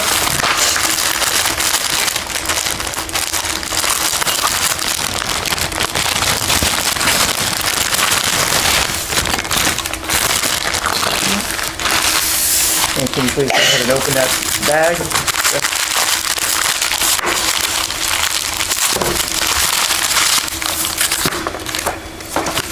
And can you please view what the contents of that bag was and tell me if that is the handgun that you seized that night and if you have a serial number on it? Yes, sir, I do. And is that serial number LEJ9244? It is. Thank you. It is. Grab that from you. And in this bag also is contents of looks like a magazine. Is that correct? Correct, sir. And is that the magazine, if you're aware, that goes to this handgun? It appears to be the magazine, yes. Appears to be the okay, thank you. And Judge, at this time, the state would be offering state exhibit number 135 into evidence. Will tender to the defense for any objection. No objections. All right, State's Exhibit 135 is admitted. And it's, I'm sorry, I don't know if I said it, but and its contents. No objections to the content side. All right, State's Exhibit 135 and contents are admitted. And this is the handgun that you took off the individual that night, is that correct? That is correct, sir. Now, at any time, were you able to truly identify the individual that you had detained? Yes, sir. And what was his true name? Jalen Bell. Jalen Bell. Now, that individual, can you tell the jury, well, what was this individual's height? He was a pretty tall guy. I'm only 5'6", so I remember he stood over me pretty good. Just to refer to my report here. So back then when we had detained the gentleman, he was 6'4" and approximately 240 pounds. And I see you looking down. Are you referencing your police report to decipher that? Yes, sir, I am. And again, I understand it's 7.5 years later, so I understand Correct. that. Yes. Subsequently, did you arrest this individual named Jalen Bell? Yes, sir, I did. And this was on May 7th, 2017? Yes, sir. And what did you arrest him for? So we arrested him for the gun. He had a little bit of marijuana on his person. We arrested him for a warrant and also for providing fictitious information as a fugitive from justice. Thank you, officer. We'll pass the witness, Your Honor. Defense. This encounter occurred on May 7th, is that right? Yes, sir. Okay, and you said at 4 o'clock in the morning or so? It was just before 5, sir. Okay, gotcha. And you said that you placed the gun in evidence? It was my partner, sir. Okay. Are you familiar with the place where guns are stored in Dallas County for cases like this? Yes, I am. Okay. Are they kept in a separate kind of an armory section for evidence, or is like sort of all the evidence all together? No, they have a separate place for it, sir. Okay. Can you describe that place for the jury? Well, they do kind of refer to it as an armory, and they do have it more on the back side of the location, which is referred to as the Baylor property room. Okay. Y'all don't do maintenance on guns that are kept there, do you? That's, I would not know how to answer that, sir. I don't know that part. Okay. You do know generally that it's important to keep evidence of the state that it's found in, right? I would think so, yes, sir. Okay. I'll pass the witness. No further questions. May this officer be released, Your Honor? Is this Yes, witness sir. excused? Yes. All right, the rule is going to vote, you're not allowed to discuss your testimony Yes, ma'am. during the pendency of this trial. Yes, ma'am. All right, make sure you leave the microphone behind. Oh.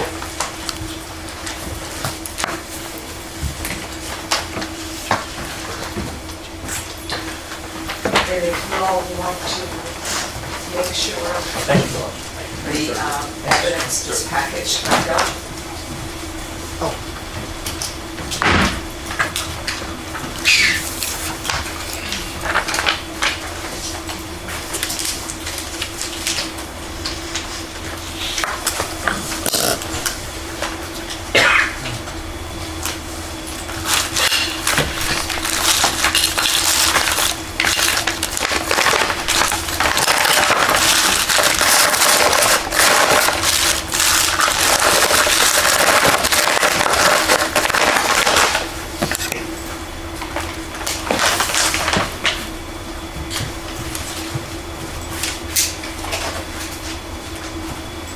All right, state, call your next witness. Yes, Your Honor. The state calls David Pendleton.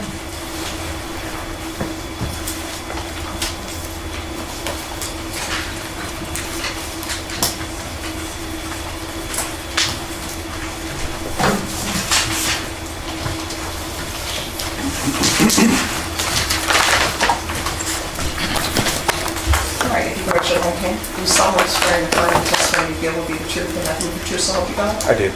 All right, just put the microphone. Just like this one right here. Like I have it. Just on your lapel. Is that fine? Yes, and make sure that you keep your voice up so members of the jury can hear. If you'll state your name for the record and spell your last name, please. Yes, Your Honor.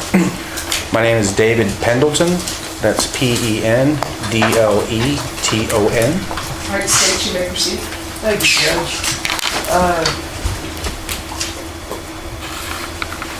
Mr. Middleton, can you please just tell the jury what your occupation is? I'm a firearms examiner at the Bexar County Criminal Investigation Laboratory. Most people just call it the crime lab. And can you just explain to them what that entails? On a daily basis, I'm going to examine evidence submitted to the laboratory, usually from criminal cases. That would include things such as firearms, ammunition, and ammunition components, such as fired cartridge cases or fired bullets. And I would try and make a determination if those items were fired in certain firearms. And how long have you been working at the Bexar County Lab? A little over 19 years. And is this the Bexar County Lab, is it an accredited laboratory? Yes, sir. And can you explain to the jury just what that means, to be an accredited laboratory? Yes, sir. We're accredited by the by ANAB. That stands for ANSI National Accreditation Board. And essentially, what accreditation means is that you have standard operating procedures that are accepted within the scientific community, and you follow those procedures. And I'm assuming that you have to go through certain training, education to get to this position. Can you explain to the jury and tell them some of the training and education, if you can? Yes. As far as education, I have a bachelor's degree in criminal justice and a master's degree in justice policy, both from the University of Texas at San Antonio. I'm also a member of the Association of Firearm and Tool Mark Examiners, and I'm certified in the area of firearms identification by that organization. Majority of our training is actually within the laboratory. It takes several years, actually. We also conduct outside annual training when we can attend, and I'm also yearly proficiency tested by an outside agency, and as well as I'm required to maintain a license by the state of Texas. Thank you. And have you testified as an expert before? Yes, sir. Can you tell the jury how many times? Somewhere around 100. And I guess you do continuing education as in conferences or other type of continuing education to keep up with the times? Yes, sir. As part of our licensing requirement, we're required to conduct, forgive me, I can't remember if it's 16, 24, or 32 hours, but there's a certain amount of hours that you have to complete within a 2-year period in order to renew your license.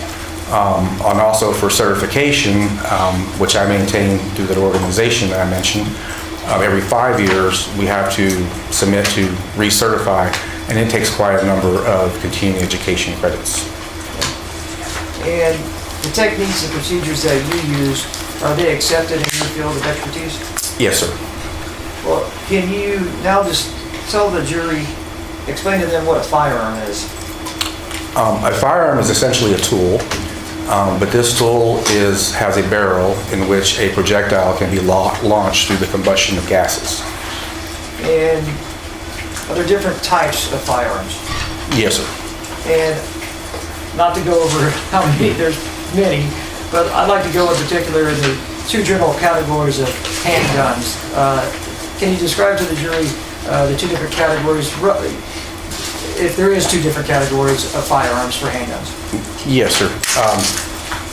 Handguns differ from the other type of firearm, which is either rifle or shotgun, which is shoulder fired. Handguns are meant to be held in one hand. There are two types that we generally refer to. One is a pistol, which is designed to fire ammunition and automatically load another cartridge for firing. The other is a revolver in which cartridges are manually loaded into a cylinder and fired in that cylinder. I'm going to show you what's been marked State Exhibit number 36 and 37 for demonstrative purposes. Can you tell me what you recognize those two types of handguns? Yes, sir. One is a pistol and one is a revolver. And these two different type of, there's pictures, but, and again, these aren't the weapons associated with this case. No, sir. These are the pictures of weapons that signify, one's what we call the semi-automatic and one's a revolver. Yes. And do you believe that would assist the jurors in what you just described? Possibly. Yes, sir. Your Honor, at this time, for demonstrative purposes, the state would like to offer State Exhibit number 36 and 37.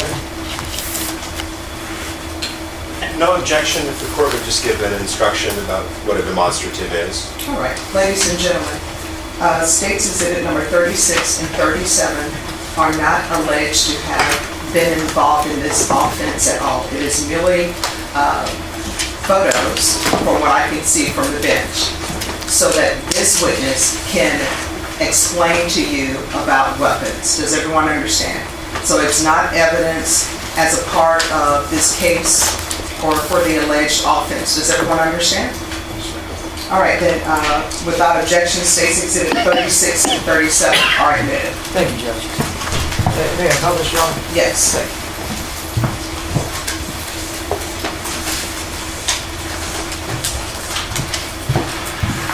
you. I'm going to show you first what's marked State Exhibit number 136.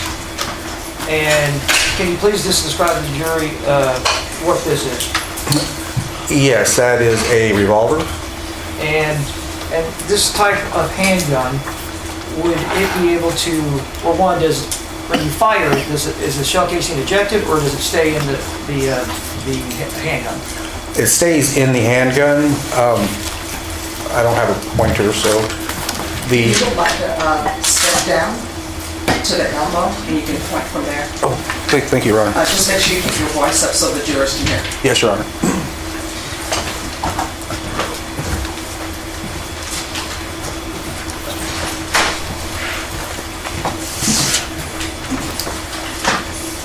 So obviously you're looking at a picture photo of a revolver. If you were to describe the components, this area here would be called the frame. This is the barrel, trigger guard, trigger, the grip, sometimes referred to as the butt, hammer. There's a firing pin associated with the hammer, and this is the cylinder. Now, inside the cylinder, there's a series of chambers. And the way a revolver works, some are loaded differently, but just for the purpose of this, if you were to press a button on this, the cylinder would actually open. You would load cartridges into it, and then you would close it. One of these cartridges will be in line with the barrel. When the hammer is cocked, either by single action or double action, when the hammer is cocked, the cylinder will rotating the next cartridge that's unfired at this point, and it's in line. When the trigger is pulled, the hammer will fall, it'll strike the primer of the cartridge, ignite its gunpowder. The combustion of gases will cause the bullet to enter and exit the barrel, but the cartridge case itself that has been fired will stay in this cylinder. For the next firing or shot or discharge, you would pull the trigger pull the trigger or cock the hammer. This will rotate that fired cartridge case out of the way, and now a new unfired cartridge is ready to be fired. And you will just continue that process until you run out of ammunition, or as you desire, I would assume. Since you're in particular on the revolvers on State Exhibit number 136, how do the spent shell casings, how do they exit or how are they taken out of the revolver? Depending on the type of revolver, in this case, if you were to open the cylinder, this portion right here, which is called a cylinder, excuse me, the name, the nomenclature is escaping me. I want to say cylinder pen, but it's a rod. It would open up and you would actually punch that, and it would, ejector rod, and it would cause all of the fired cartridge cases to push out a little bit. Another way to do it is just to turn it over, dump it, they'll fall. And so this particular type of handgun, you would have to actually manually extract the spent shell casings or the live rounds for that matter. Yes, sir. Let's, since you're here, State Exhibit number 137, can you describe to the jury what we're looking at here? This is a semi-automatic pistol. Some of the components are the same, the grit or butt, frame overall, trigger guard, trigger. This area is called the slide. Inside, there is a firing pin. Sometimes there may be a hammer or a striker. It's a little bit irrelevant, but there's also the chamber and the barrel located in here. And in particular, this when this gun is fired, does it retain, like the revolver, the shell casing, or does it expel it? No, sir. So it expels the shell casing? Yes, sir. And where would that shell casing be expelled from? Generally, depending on, most firearms will expel to the right of the, if held properly, of the shooter. The way you would load, there's a magazine that will have one, but basically you would load the magazine, you would insert the magazine into the grip, and it's under spring pressure under the slide. So you would pull the slide back, and when you do, a cartridge will pop up slightly.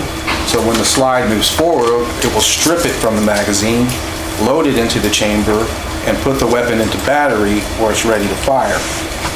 Once you pull the trigger and the firing pin is released, doing that same action of causing the bullet to exit the barrel, these are gas operated, and some of the gases will cause the slide to return to the rear, and in so doing, it will pull that fired cartridge case out of the chamber by the use of what's called an extractor. Just think of it as like a little hand or a claw.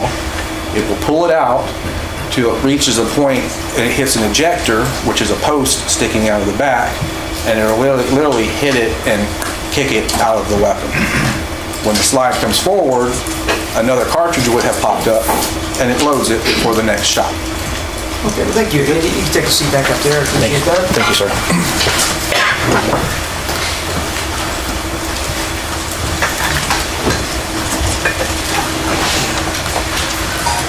Now, I believe you just mentioned on this, the State Exhibit number 137, you mentioned magazine.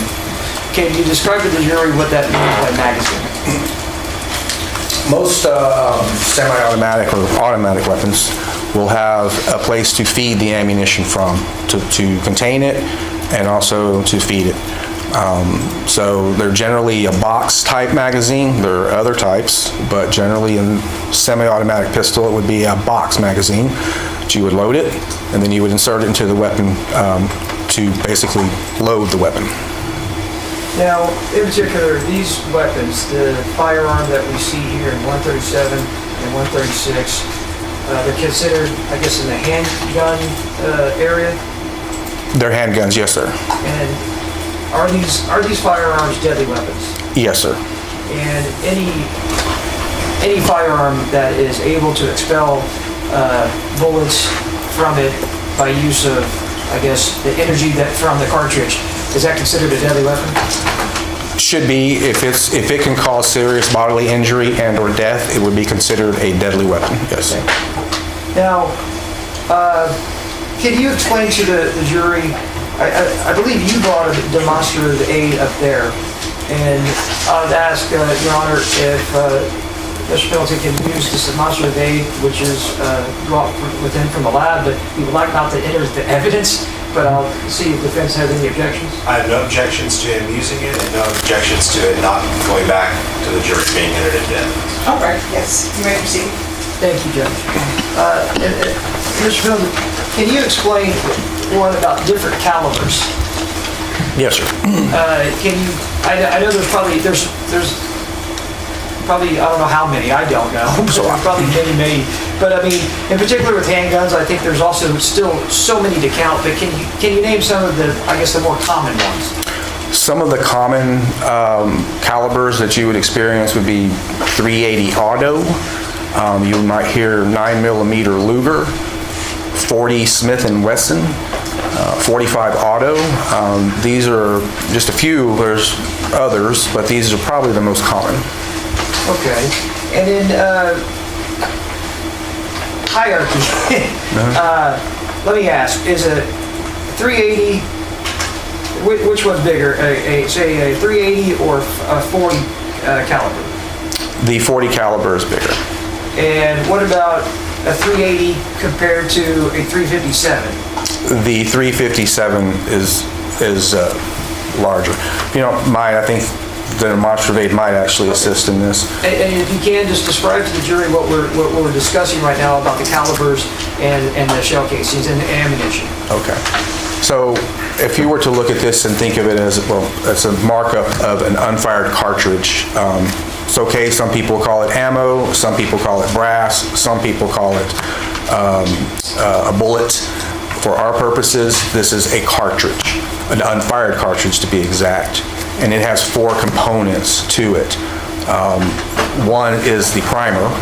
This is where you would strike to cause a small explosion. The second is the case, cartridge case or case body itself.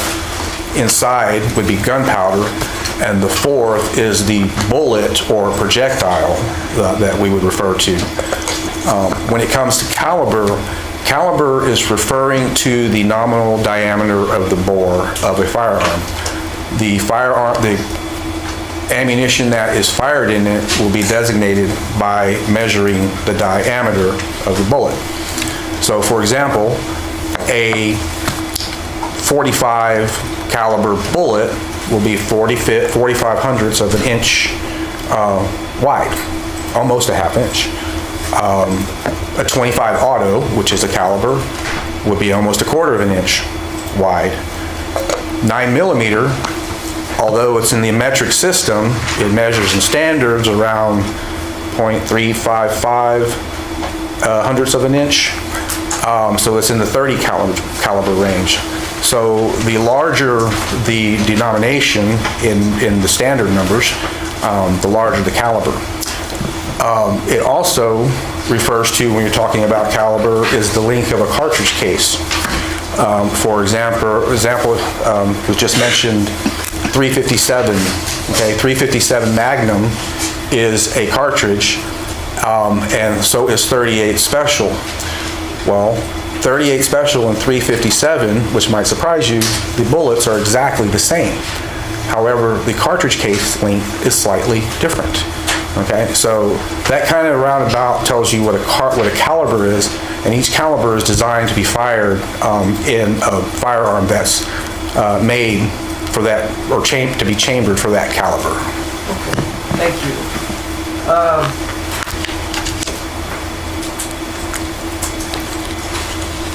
Now, let me ask you this. For instance, a 380 cartridge, can it be fired in a 9mm handgun?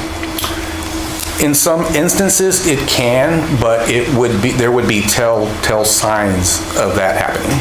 And can you tell the jury what do you mean by telltale signs? Well, because if you have a 9mm firearm, it's chambered to fit exactly the cartridge case portion of a 9mm.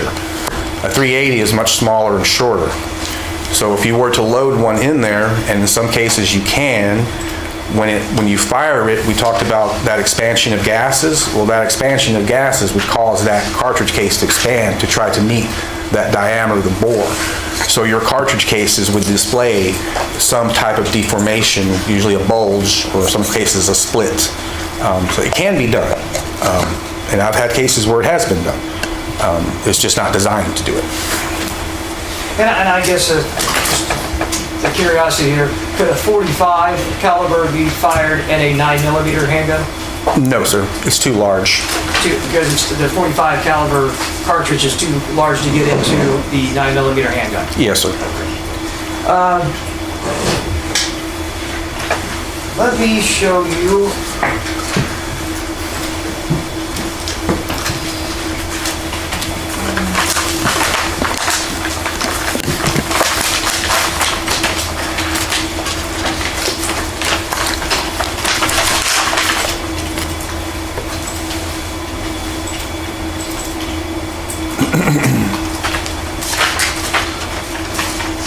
What's been marked State Exhibit number 9.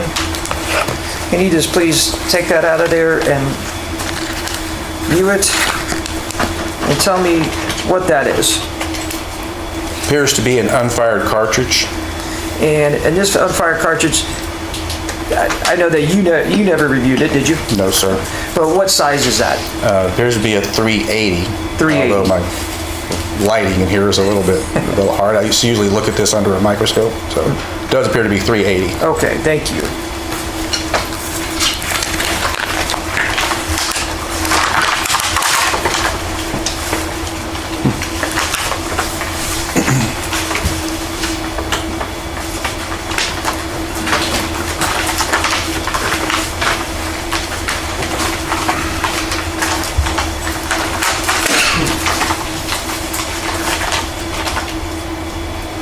Now I'm going to show you what's been marked State Exhibit number 35. Can you please tell me if you recognize that packaging? I do. And how do you recognize that packaging? Evidence that's submitted to the laboratory by an agency goes through our evidence receiving section, and it's issued what's called a CIL, or Criminal Investigation Laboratory Number. And that number is unique to any evidence that's submitted, and it corresponds with the agency case number. So I recognize that I wrote that number that was assigned to this evidence on the packaging, a date that I opened it, my initials, and item number that I signed this envelope. So indicating that and what you just testified to, does that mean that you had contact with this object and that you analyzed it? Yes, sir. Okay. Can you please take that object out of the packaging of State Exhibit number 35?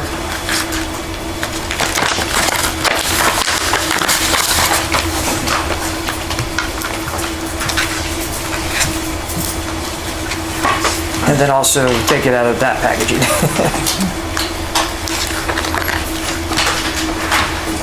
And this is State Exhibit number 35, is that correct? Oh, that's right. Yes, sir. Now, what is State Exhibit number 35? 35 is a fired 9mm Luger caliber cartridge case. And you say 9mm? Yes, sir. Opposed to State Exhibit number 109, which is a live cartridge of a 380? Yes, sir. Auto, Yes, is that sir. correct? Yes, sir.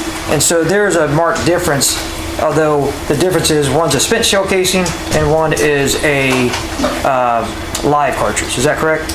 Yes, there's other differences as well. Okay. And well, will you explain to the jury what the other differences are? The main difference being that they are different calibers. As I mentioned, the cartridge case length. The length of the 9mm cartridge case is obviously much longer than the casing of the 380. And although a projectile is not in the 9mm fired cartridge case, generally they're heavier in weight than the 380, and there's usually a slight difference in diameter as well. And so you can visibly see that the shell cartridge or casing of exhibit number 35 is at least taller than what the shell casing is for the 380. Is that correct? Yes, sir. Okay. I'm going to put back in 109, and let's go ahead and put back in 135, and if you don't mind, put that back in there.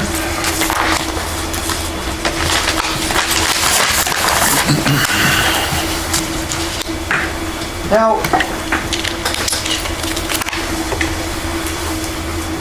initially, was this shell casing a State Exhibit number 35?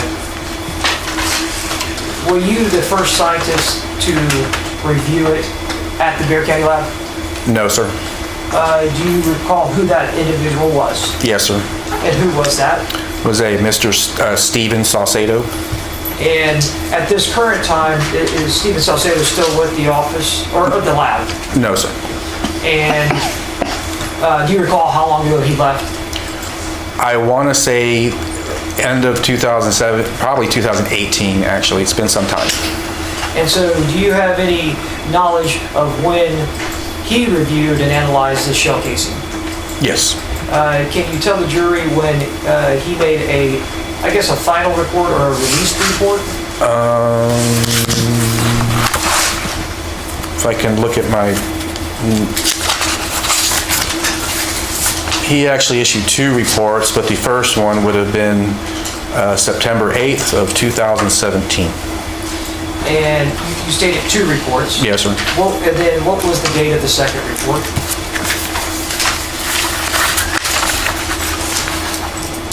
A few days later, on September 22nd, 2017. Okay, and so let's, in particular, on September 8th, 2017, how do you release it? I guess you spoke to me about this, but describe to the jury what you mean by released the report. Can I hold up a report? They can't see what it says, but I just want to show a watermark. No objection. Thank you. Yes. So this is a type of report that we would release from the laboratory, and you can see this watermark that says released. Okay. Keep that in mind. Generally, the way a examination and a review works at the laboratory is thus. You'll examine evidence, you'll take notes, and then you will send that and issue a report, and you'll send that to someone else for review. There's 2 types of reviews. One is a technical review, and one is an administrative review. In either one of those reviews, if you find an error that has been made, you send it back to the person who created it and say, hey, can you fix this? And they'll say yes, they'll fix it, and they'll send it back to you. And in our computer system, it just goes back and forth, back and forth. Now, during that process, and this is what we do in the normal course of business, instead of release, that watermark will say draft, because it hasn't been released. It's just still, there could be changes that can be made. Now, once both those technical and administrative reviews are done, the person who wrote the report will release it.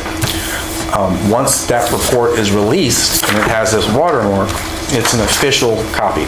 So no changes can be made to it. You can't go back and say, oh, I made a mistake or I misspelled something, let's change it. You can't do that any longer because it's an official record. So part of our quality assurance program, the way to remedy that if you find an error after the fact is to create what's called an amended report to fix that error. So that's why there's 2 reports in this case. And that's my next question, is that there was 2 reports in this that were made. Were they both made by Steve Saucedo? Yes, sir. And can you tell the jury what the error was on the September 8, 2017 report? Yes, sir. When we used our system differently back then than we do now, we had to hand type everything. The portion here where it describes the evidence, in his description of the evidence, he listed it as one 40 Smith & Wesson caliber cartridge case, which obviously is incorrect. His notes and everything bear the fact that it is a 9mm. And his results... I'm going to object to hearsay and confrontation, Your Honor. All right, that needs to stay. I'd ask the jury to disregard that last portion of his answer. I'm not objecting to his testimony about the .40 caliber made an error, just the last part about his notes.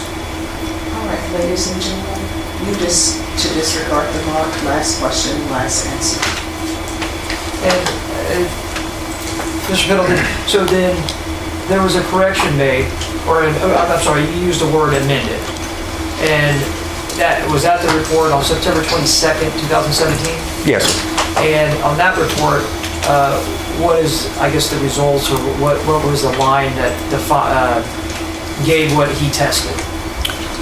Basically, it was changed from description from .40 caliber to 9mm Luger to reflect it correctly. Now, when evidence comes over from the evidence room, there are certain numbers associated with that, is that correct? Yes, sir. And that's the checks and balances of one checking the numbers to make sure they match with the case number, which is the SAPD number also? Yes, sir. And in this particular case was the SAPD number 170-89350? Yes, sir.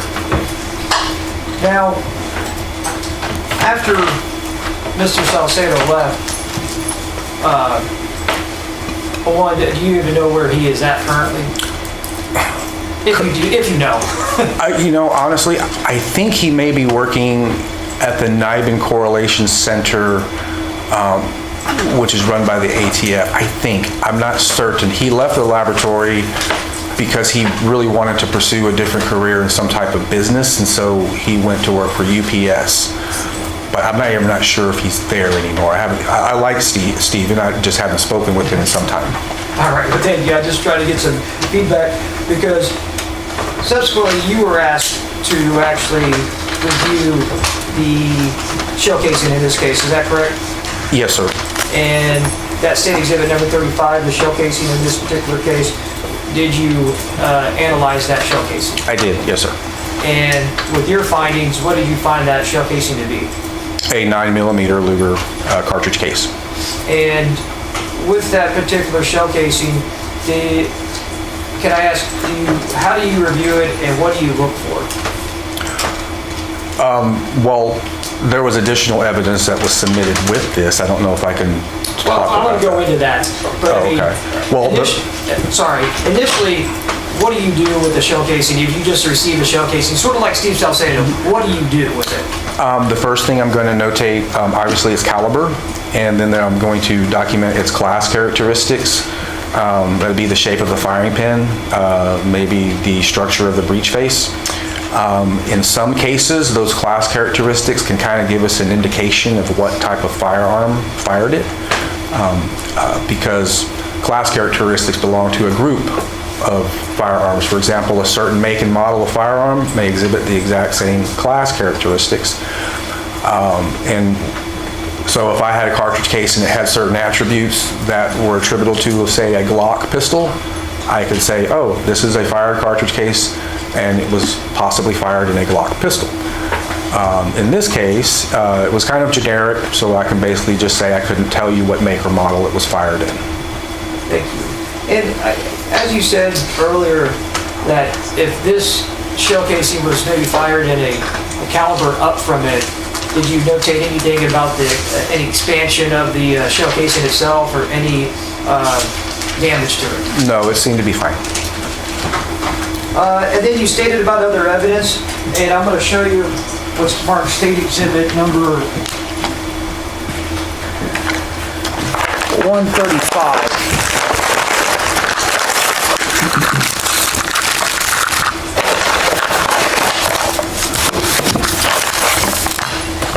And State Exhibit number 135, can you let me know, one, is this a firearm and a magazine that you analyzed?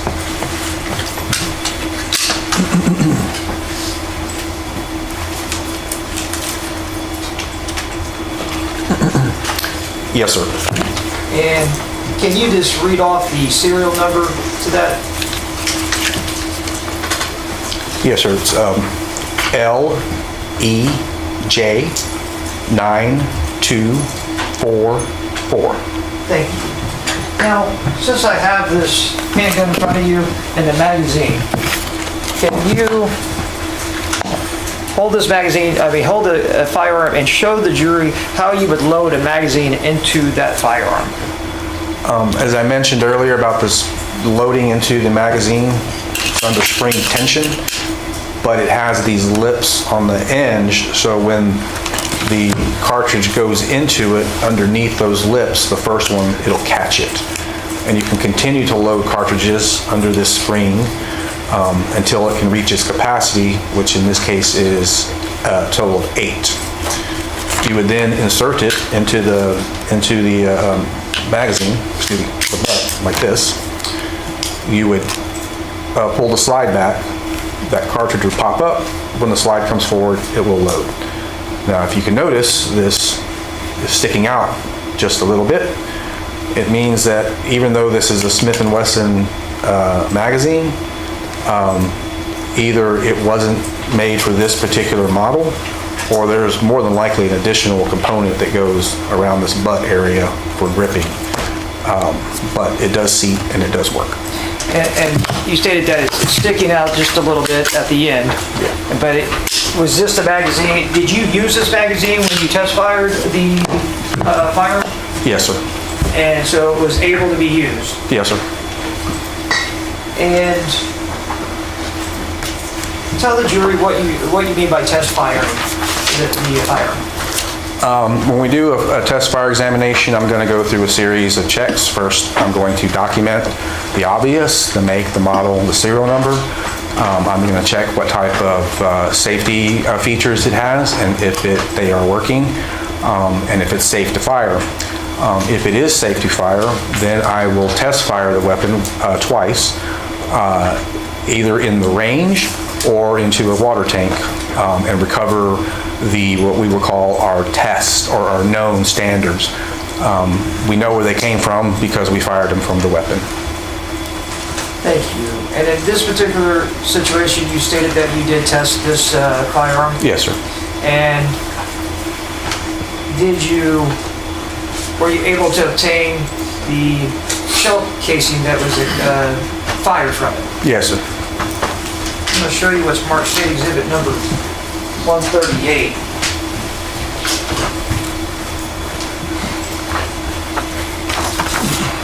And can you please describe to the jury, one, how you would, well, what do you look for on the shell casings to compare shell casings to each other?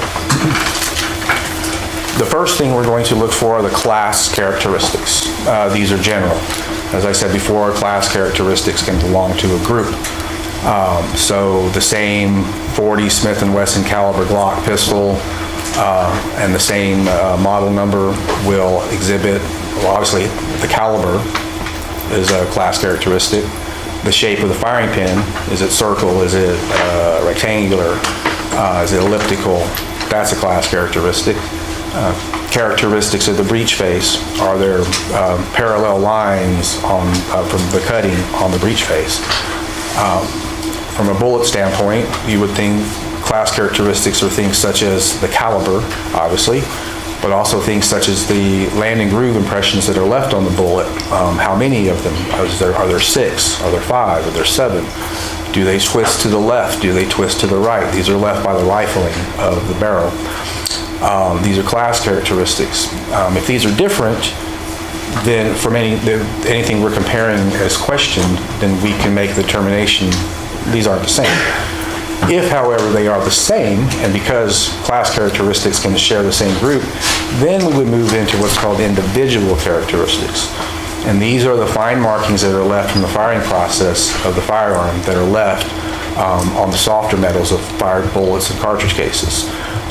We would first test the weapon, take those 2 tests, and we would use what's called a comparison microscope, which is essentially 2 microscopes that I can view items side by side through one set of eyepieces. I will look on those tests to see if I see markings that are individual, that are reproducing from test to test. And if I can find those and say that they are in sufficient agreement, then I will see if any questioned evidence have those same individual markings. If there is sufficient agreement, then I can make a determination whether or not that item was fired from this particular firearm. Thank you. And so, I guess at the end, you're saying that if a shell case is fired from any firearm, it would leave some unique characteristics associated with that firearm? Generally. Not always, but generally, yes. Okay. And in this particular case, reviewing the shell casing that was fired from the test fire that you did with this firearm, were you able to compare that shell casing with the shell casing that was entered into evidence on this case in State Exhibit number 35? Yes, sir. And can you tell the jury whether these two shell casings, were they fired from the same weapon? They were not fired from. The question, the evidence cartridge case that was submitted was not fired in the firearm that was submitted. And is that because of the unique characteristics that you mentioned earlier? Actually, not individual characteristics. It was an exclusion based on class characteristics. So we didn't even need to get to the individual portion. This exclusion was based on the class. They didn't share the same class characteristics. And what do you mean by that, in class? Although they, for example, they shared the same caliber, which is a class characteristic, and that's okay, but the shape of their firing pin and the shape of the aperture is the hole which the firing pin sticks out of from the slide. They were markedly different, knowing that they did not exhibit the same class characteristics. And on State Exhibit number 138, is that a photo that was taken by you when you examined these shell casings from the top? Yes, sir. And the one on the left is which one is that? The one on the left is the cartridge case from the scene. And then the one to the right? That is a test from this firearm. That you made the test, the one on the right? Yes, sir. Okay. Your Honor, I'd ask to enter State Exhibit number 138, the evidence will to the defense for any objections. No objection. State's Exhibit number 138 is admitted. May I publish, Your Honor? Yes. I'm going to show the jury State Exhibit number 138. And step down if... Oh, I'm going to point. Thank you. I don't know if he wants to get his steps in there. What I'm pointing out right now on this overhead is it's on my right. And which shell casing is this? That would be one of the tests from the pistol. That you made the test fire? Yes, sir. And this one on the left is the one that was, the shell case that was entered into evidence on this case? Yes, sir. Okay. And you know what, actually, Judge, I'm going to ask him to step down and come down here if you don't mind. Yes. Thank you, Your Honor. Middleton?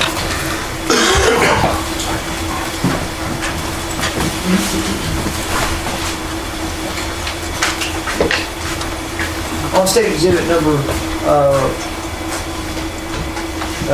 138, can you point out what we're looking at and describe to the jury what the differences you stated earlier on the stand?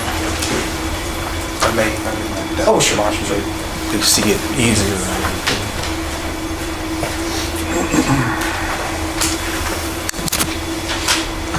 So when we spoke about this demonstrative aid earlier in the primer, the area we're looking right here is the firing pin impression. This is where the firing pin is going to hit it. This back area is where it sits flat in the firearm. It's called the breech face area. So there's going to be a negative impression of the breech face area, a negative impression of the firing pin impression, and some other areas that I'll talk about. But this is the area, if it's not clear.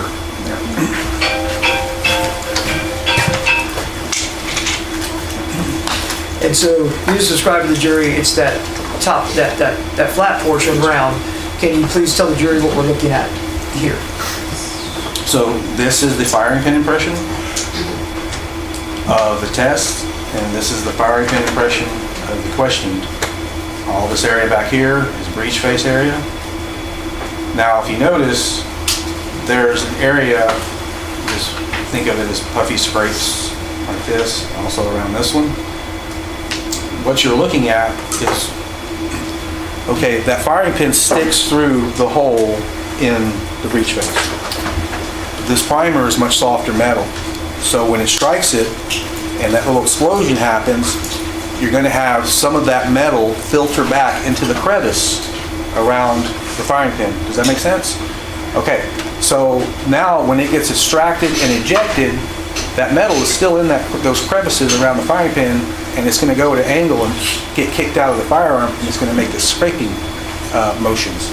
So that is all of this scraping motions, or these striations that you're seeing on the breech face. Which is important because this is also a class difference. Thank you.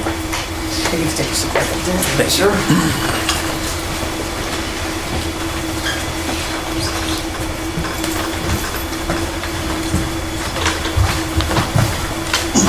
So, in your opinion, these two shell casings, were they fired from the same weapon? No, sir. Thank you. We'll pass the witness. Defense. Thank you, Your Honor. Good afternoon, Mr. Pendleton. How are you? Afternoon, I'm fine, sir, thank you. I have a couple of questions about sort of the paper chase here, so bear with me because I want you to try to help me understand a couple of things. Yes, sir. Back in 2017, when I believe you said it was Mr. Saucedo was working at the laboratory, is back when this shell casing was first received for your lab, for consideration by your lab, right? Yes, sir. Okay. And approach real quick. Can you show me the cartridge casing that was originally received back in 2017? Yes, sir.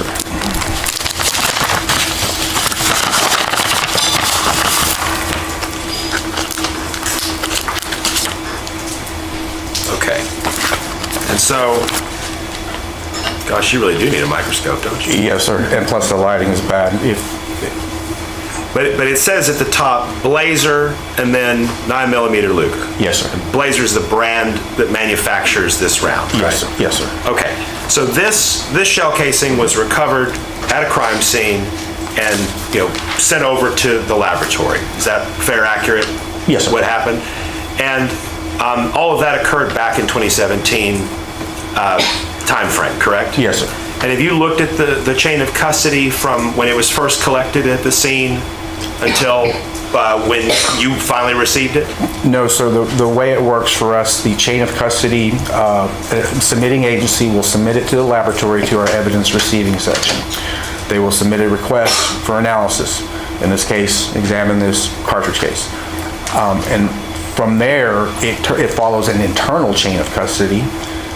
So I will go check this out from evidence receiving I did. And let me just stop you right there. When you say internal, do you mean internal to your laboratory? Yes, sir. Not so separate and apart from the police department's chain of custody? Yes, sir.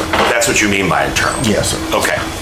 Continue. I didn't mean that. That's okay. So I will take it to my laboratory section, conduct analysis, do a report, package the evidence when I'm done, and return it to the evidence receiving section, at which time the agency will send someone to collect it. And take it back to their property room? Yes, sir. Okay. Now, that's what you do normally, but you can't obviously speak for what Mr. Saucedo did. You weren't looking at this cartridge back in 2017, right? I did not look at the cartridge, but it's the same item of evidence. Okay. Well, I'm just asking, back then in 2017, what Mr. Saucedo did with the evidence, you're generalizing now when you talk about the procedures, right? Well, that procedure was still the same. It has been for quite some time. Okay, right, that's what you're supposed to do, right? Exactly, yes, sir. But Okay. I As to can't whether say. it was done, you can't say. Yes, sir. If you all could not talk over each other because the court reporter has to type down everything that everyone's saying. Okay, sorry, Your Honor. Yeah. As to what was specifically done here with Mr. Saucedo, you were not an eyewitness to what Mr. Saucedo did? Yes. Okay, so, in the casing in question, from what you can tell looking at Mr. Saucedo's work, it's a generic brand of ammunition and the markings on it are fairly standard and par for the course for a 9mm handgun, right? Correct, yes, sir. But at the time, in 2017, there was nothing telegraphed specifically, this was shot out of a Glock, or this was shot out of a Smith & Wesson, or anything else. Correct, yes, sir. Okay. And so, it gets entered into a database, right? I believe the police department does that, yes, sir. Okay, what does the database entail? I mean, in my mind, when you talk about a database, I'm thinking microscope slides that, AI can track and pinpoint and all the rest, but is that what you mean by a database? Yes, what they refer to, and I don't see any markings as to whether or not it was actually entered, but they may not have done that at the time. But basically, it's called the National Integrated Ballistic Information Network. the National Integrated Ballistic Information Network, or NIBIN. And think of it like a fingerprint system for fired cartridge cases. So digitally, these markings that we were looking at, it's going to use some algorithms and shapes to see if it can find potential associations. It can't be used for identification purposes because you need a microscope and a trained person to do that, but it can give you leads to possible associations, and that's what the system is. Okay. And you can't say specifically whether that was done for the shell casing or not? No, sir. Okay. But you know from your review of this file that there was no gun to compare it to for a long time? Yes, sir. Like 7 years, right? Yes, sir. Okay. Now, I'm going to show you some things I'd like you to help me understand what they are.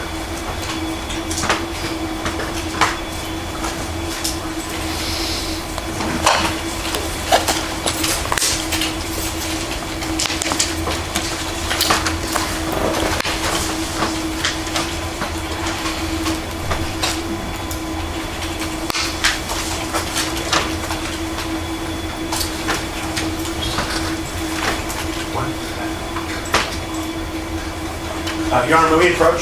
Yes.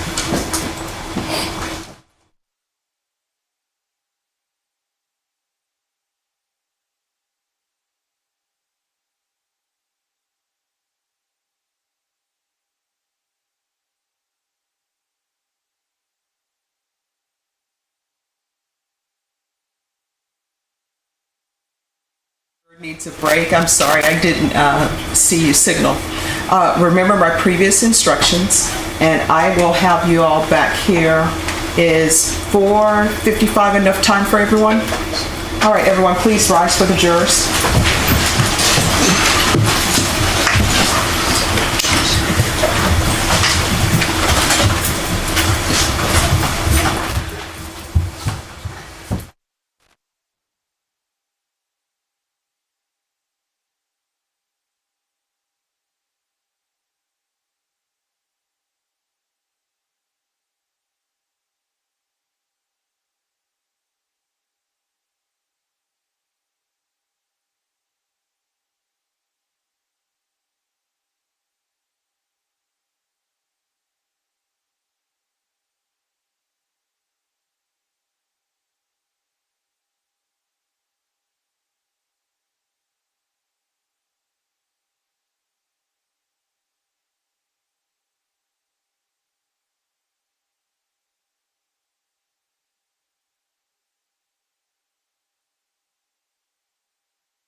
the chair. Because there's also a thing about that. Yeah, there's some.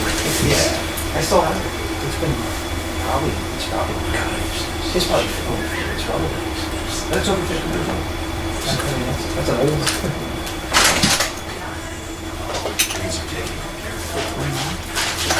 Ready, Judge? Yes. All rise for the jury.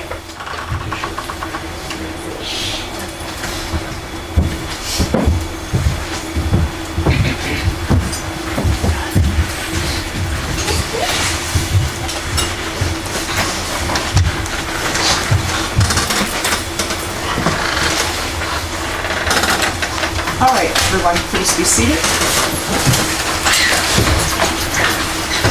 And you're still under oath? Thank you, Your Honor. Okay, Mr. Pendleton, so a moment ago, we were talking about how that 9mm shell casing arrived at the laboratory back in 2017. Yes, And then sir. there was a long period of time where there wasn't a gun in your laboratory to match up with that, right? Yes, sir. And you were asked to test a firearm against that shell casing in, what, the late summer, early fall of 2024, correct? Very recently. Yes, around, probably a little before, but my report is issued on September 12th of 2024, so probably wouldn't have been too long before that. Okay, fair enough. Oh, August. He doesn't.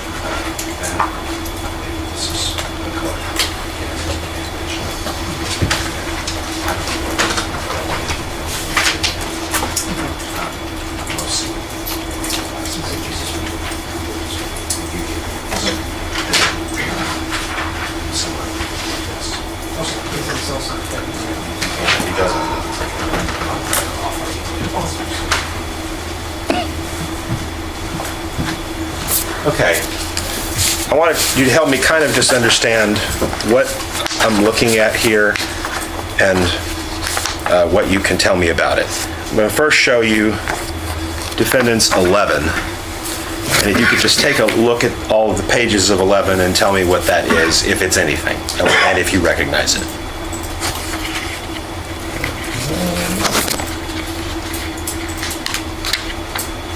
I can't see the actual numbers of, it looks like page printouts from our old system from 2017. Well, yes, I recognize them. Yes. Okay, so when you talk about page printouts from your old system, there are a series of sort of drop-down menus like you would fill in a PDF with? Yes.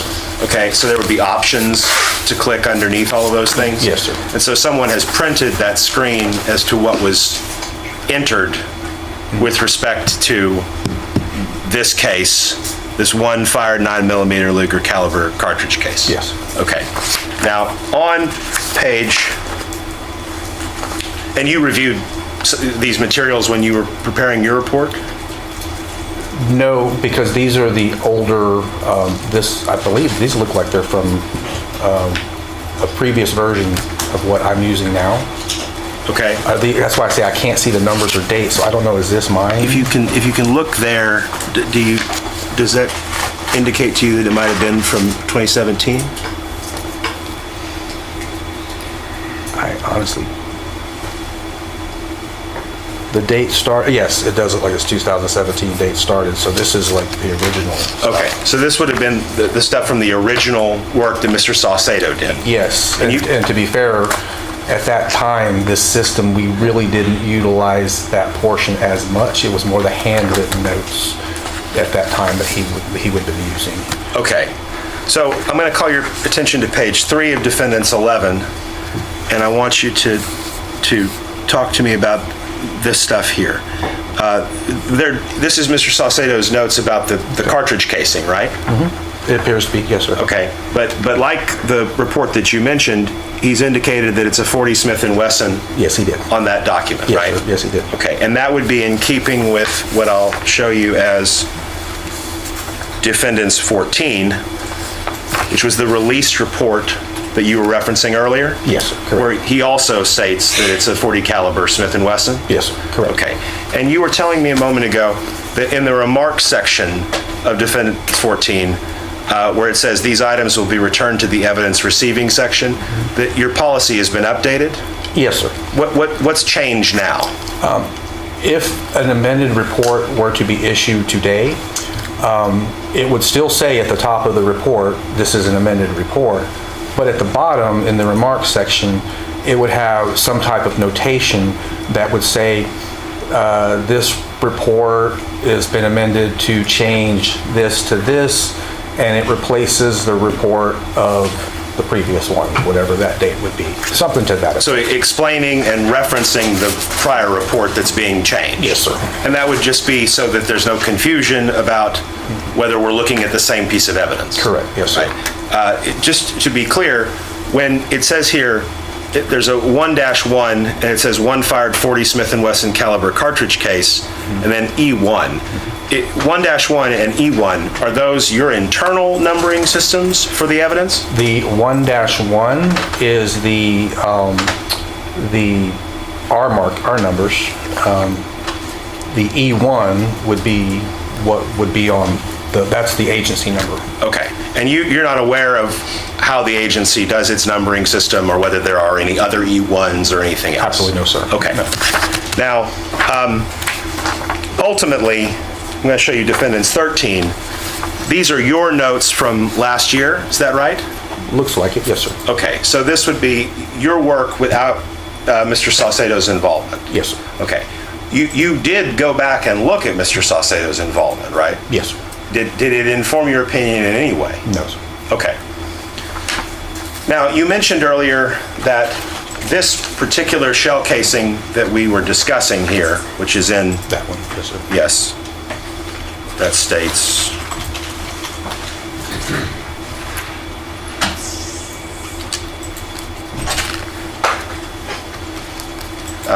Jason, what the 9 from the scene is which evidence number? Okay, 35. I'm sorry.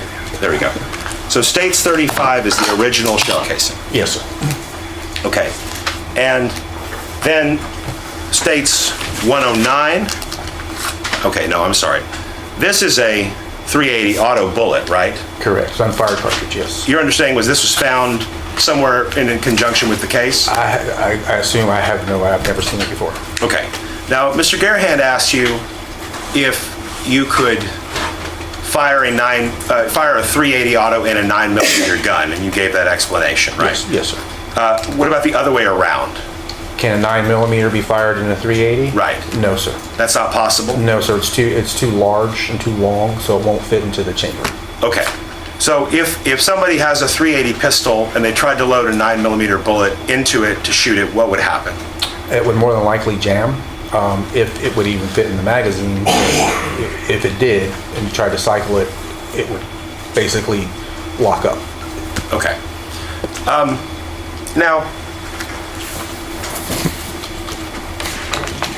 when were you made aware that there was a gun that that needed to be compared to that 9mm shell casing in States 35?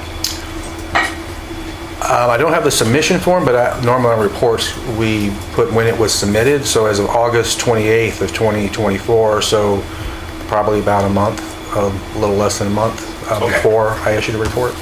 And do you know anything about the story of that gun that you were asked to compare to the shell casing? In other words, how it arrived at your laboratory? I know a little now after the fact, after speaking with Mr. Garahand for pretrial, but before that, no, I did not. Okay. Now, so at the time that you were doing the comparison, you were unaware of anything other than just, here's a 9mm pistol, it's a Smith & Wesson, and we're asking you, can you compare that to the shell casing we recovered at a crime scene? Believe so. I can't say for certain if I had maybe got an email to work the case and that information. I'm not absolutely certain, but I don't believe so. Fair to say, there's nothing in your notes or your work about the analysis or the comparisons that you did where you listed that as a factor. that would have impacted your analysis? No, of course. I think I might have notated there was something about Dallas PD or something. Or, let's see, what was that? So, you've since come to learn that the gun was in Dallas for some time and then came to San Antonio for some time, but never just got linked up with this case or the shell casing until not even a year ago? Yes, sir. Okay. So, when you did your analysis, you took, was it the same brand of ammunition? No. Let me find out.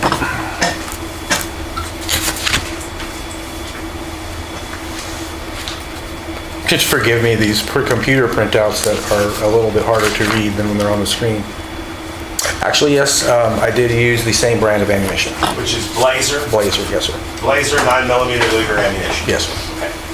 So, and you did that to just try and eliminate as many variables as you can from your analysis, right? Yes, sir. Because the way that a firing pin indents, say, a Winchester 9mm round might be different than the way it impacts a Blazer round. Yes, there are going to be very slight variations, but there can be variations. So just to alleviate that, when possible, if we have our own ammunition collection, we prefer to use ammunition that, from our reference, that is as similar or close to as possible to any questioned evidence. That does not mean that if they submitted unfired evidence that I couldn't use it. We just prefer to use our own ammunition because we know there's no previous markings on it. Okay. And so we understand from that idea that there are variables that can affect our ability to say things with a lot of certainty about how a primer is indented by a firing pin. Yes. Okay. And so you ruled out this gun as being the source of that spent shell casing based on what you call class characteristics, right? Yes. So no microscopes are involved in this kind of work? Well, there is microscopes involved, but they're just not a high power, and we're not comparing individual comparisons. Sure. You're like we were having trouble reading the word Blazer on that shell casing. Yes, sir. A microscope can help with that kind of stuff, right? Yes, sir. That's the level of magnification we're talking about. Yes, as a matter of fact, if you notice the photo that's still on the screen, it says micro B. That stands for microscope B. That's the microscope that I use. And F14X means it's 14 times power. Okay. Gotcha. So, in terms of the variables that can affect the primer indentation, you're familiar with guns. You've been out to a range and fired multiple rounds through a gun, I'm sure, many times. Yes. And you've probably experienced the frustration any gun user has experienced where you buy a brand new box of ammunition and a round doesn't go off. Yes, sir. So there are variabilities in the manufacture of guns, of ammunition, sorry. There can be, yes, sir. And that could include how the primer is seated, or whether the primer has been exposed to corrosion before it got put in the box, or Yes, sir. probably a lot of other things. Yes. Okay. And so, when you're talking about ruling things out on a class level, you said that caliber is one possible way to rule it out on a class level. Yes, sir. Okay. So like, for example, if we have a 9mm cartridge, or I'm sorry, if we had a 40 caliber cartridge casing and a 9mm pistol, you don't have to do any additional work to say that on a class level, that's not possible. That's not the gun that fired the cartridge. Yes, sir. Okay. But you said that also things like primer could be, right? A class of characteristics. The firing pin shape and the aperture shape is what I was referring to, yes, sir. Okay. And so, like, for example, some guns are manufactured in such a way that they leave a distinct signature on their firing pin, right? Yes, so there are some that if you were to see that firing pin, because you're accustomed to seeing certain makes and models, you test fire, you look at the test. There are times where you can pick up a cartridge case and go, oh, that's from this type of gun. But not all guns are that way, right? No, sir. And actually, most of them aren't. Most of them aren't. In fact, some gun manufacturers have been criticized publicly and in lawsuits because they don't make their firing pins more distinct, right? There's a debate about that, yes, sir. Okay. And I mean, part of that debate goes to just generally the idea of using a firing pin indentation like a fingerprint, right? There's some criticism of that. In that respect of, I believe what you're referring to is micro-stamping the imprint. What they're referring to is putting the serial number very microscopically on the firing pin, so if it were to strike a object, you would have that serial number and say, oh, well, this was fired in that gun. It's a little more complicated than that. And also, they don't, part of that debate, which I don't really want to get into the debate, but part of that is they don't last very long. Understood. Yeah. So, okay, when we're talking about we're talking about a mechanical tool. A gun is a mechanical tool, right? Yes, sir. And all of the parts of a gun are working against each other and principles like friction and so forth, because it's metal rubbing up against metal to make this thing work. Yes, sir, correct. And so guns have ordinary wear and tear as a consequence of that, right? Yes, sir. If you take a shotgun and you open it up for the first time out of the box, it's probably very stiff and difficult to open. But if you've been shooting it for 40 years, it could just almost fall open with a tap of the hammer, right? Yes, and that wear and tear will also add to the individual accident, what we call accidental marks on it. Yes, sir. And so, as a gun wears, that can impact how the firing pin works, correct? Potentially, yes, sir. Okay, and then other things might impact how a firing pin works on a specific occasion, like if the gun's shot upside down or sideways or at an unusual angle other than what a marksman normally goes for, right? Potentially, yes, sir. If a gun was dropped or damaged in some way, that could also impact how the firing pin works. Good, yes, sir. As far as corrosion is concerned, these are, again, metal objects, right? I mean, apart from what? The grip, everything on that gun is metallic in some way. Yes, they're usually stainless steel. Yes, sir. And so a gun owner has to take care of the gun, oil it, lubricate it, remove powder and other debris on a routine basis, or else the gun might start to rust or jam, right? It depends, maybe not necessarily rust so much, but continued dirt and debris and stuff may make it operate not properly, yes. Okay. And certain materials may start to cling to aspects of the gun because there's oil and grease on it, dirt, grime, gritty material, sand, those kinds of things could get in it, right? Yes, sir. And so if something has been sitting for a very long time and has not been cleaned or maintained, you would expect to see some kind of problem with the gun generally, right? Depends on the environment. Okay. If it's just sitting in a drawer, I doubt any change is going to take place. And to be fair, you don't know a lot about the story of this gun and where it's been. No, sir. Okay. And that was not something that was reported to you when you did your analysis? No, sir. Okay. And those kinds of issues related to corrosion or grime or issues with that could affect the firing pin's operation? They could, but it's also one of, like you spoke of, the many variables. Those are also variables that we consider in parts of our examination. Okay. So am I to understand that when you're looking at States 138, is that the exhibit on the... Oh, no, this one? Yes, sir. Yes. When you're looking at 138, the thing that you discussed at length, Mr. Garahan, was the breech face impression, which is the sort of broader ring around the really fine pointed indentation on the primer, right? Yes, sir. The fact that the one on the right seems to have a larger gouge dug out of it on the right, you didn't seem to mention that. That doesn't seem to be a major point of interest for you? No, it is. It's actually clear. I mean, it would be easy to show the actual firing pin of the weapon to explain why there is a unique shape to the test that isn't being shown. Okay. Did you do any disassembly of this gun? No, sir. Okay. So that wasn't something that you notated in your report? No, sir. Okay.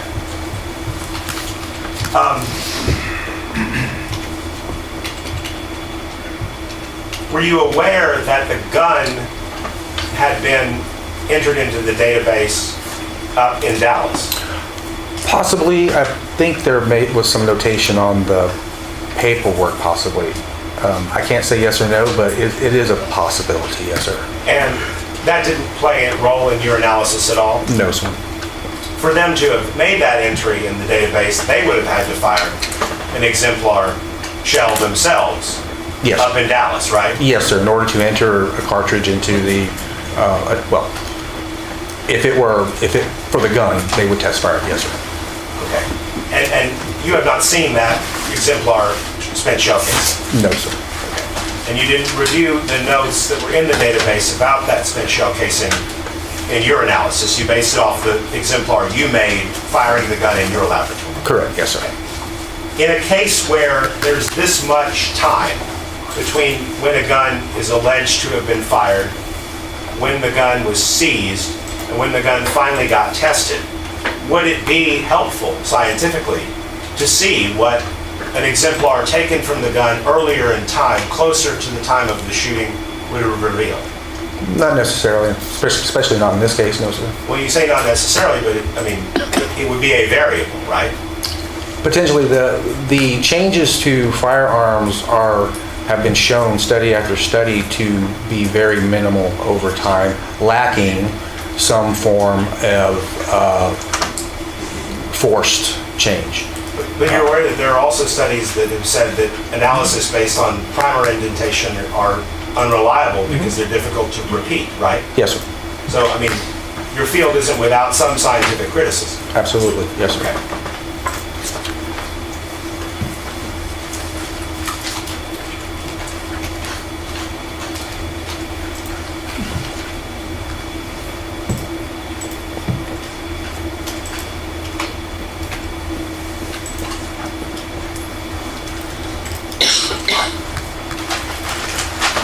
I'll pass the witness. Say, you're on? Yes.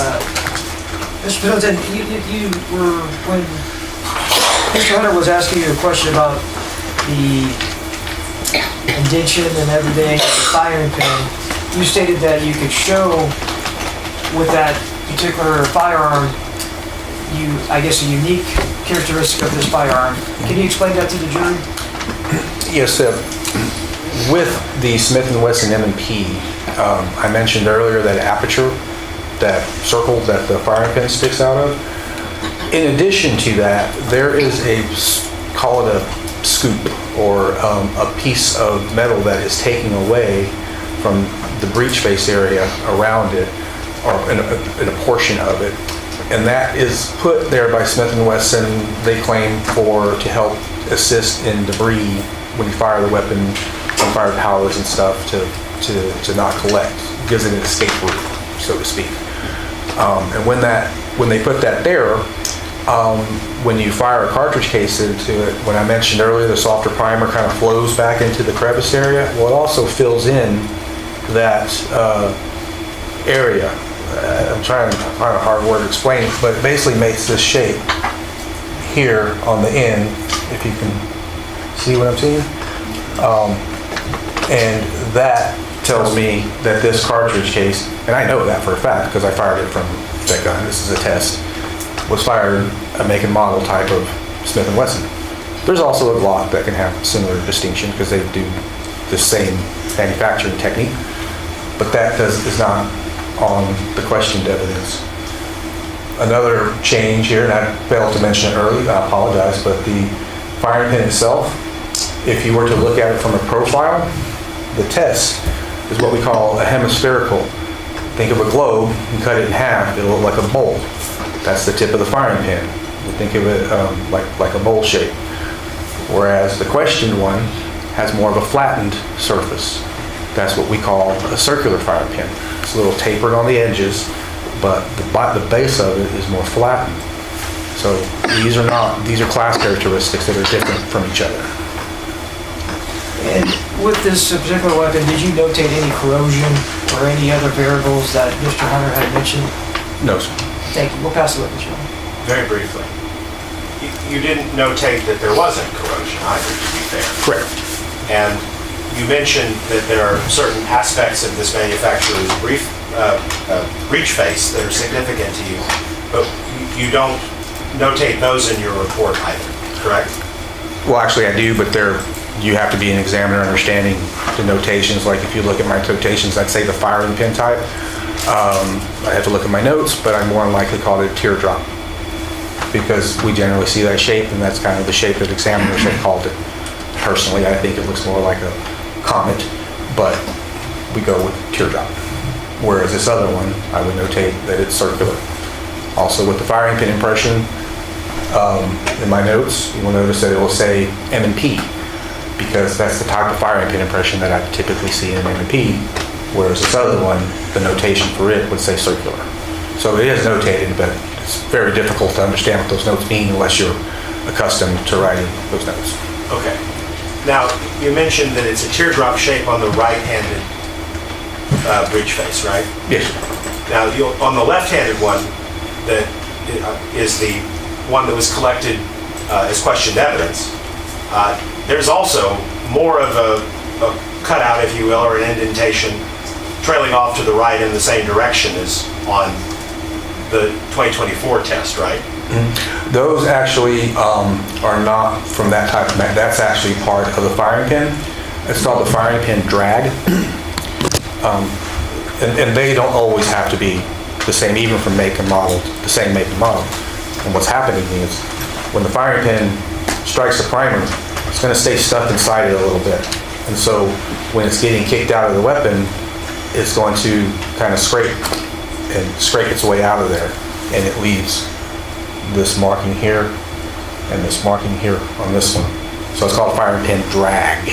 So your belief is that the shell casing on the left is exhibiting firing pin drag, and the shell casing on the right is exhibiting a different shaped firing pin? Is that not understanding? No, they are both exhibiting firing pin drag.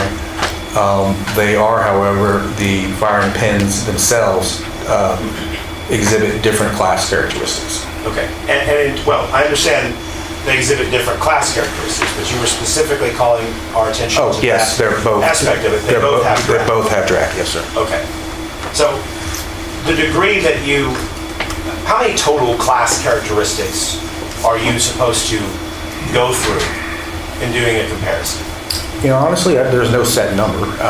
No one's ever asked that, but generally, it's the caliber, the shape of the firing pin, and characteristics of the breech face. So there's a number of different types of shapes to look for on the breech face, but yes. So the things that you believe would fall into that category of class characteristic may differ from another examiner? No. Okay, but there's no set number of things that could be a class characteristic? There's not a set number, but I would, in other words, another examiner would not look at this and say that that's not a class characteristic. Little that I know of anyway. Okay, well, it sounds like it's a fairly broad definition, right? Would you agree, the idea of class characteristic? It obviously, to be fair, it depends on what the item of evidence is to be looking at to consider, yes, sir. Okay, and fundamentally at its core, because these are observations that aren't using extremely high magnification examination, there is a degree to which the training and experience of the examiner plays a role. Absolutely. And to be fair, everything that I do is subjective, meaning that's my opinion. Last witness. No question, Your Honor. All right, is this witness excused or subject for recall? Excused by the state, Your Honor. Excused by the defense. All right, the rule has been invoked. You're not allowed to discuss your testimony with anyone during the pendency of this trial. Thank you, Your Honor. Thank you. All right, and State, is that your last witness for today? Yes, it is, Your Honor. All right, so ladies and gentlemen, I'm going to have you back here tomorrow at 9:15. I know previously I said 9 o'clock, but I want to say 9:15 to make sure that everyone has a chance to park. We can go off the record. And remember previously what I told you about the number of jurors who will be coming up? The same number of jurors when you all were brought up are going to be the same number of jurors for tomorrow. All right? And remember my previous instructions, do not do any investigation, do not even think about this case outside this outside this courtroom. Does everyone understand? Do not deliberate, do not talk about it. Everything that you need to know about this case come from inside the courtroom, all right? All right, and I don't think there's any street closures, but you can Google that and check that to make sure that there are no more street closures downtown. I think, well, I know the basketball game is done. I don't know if people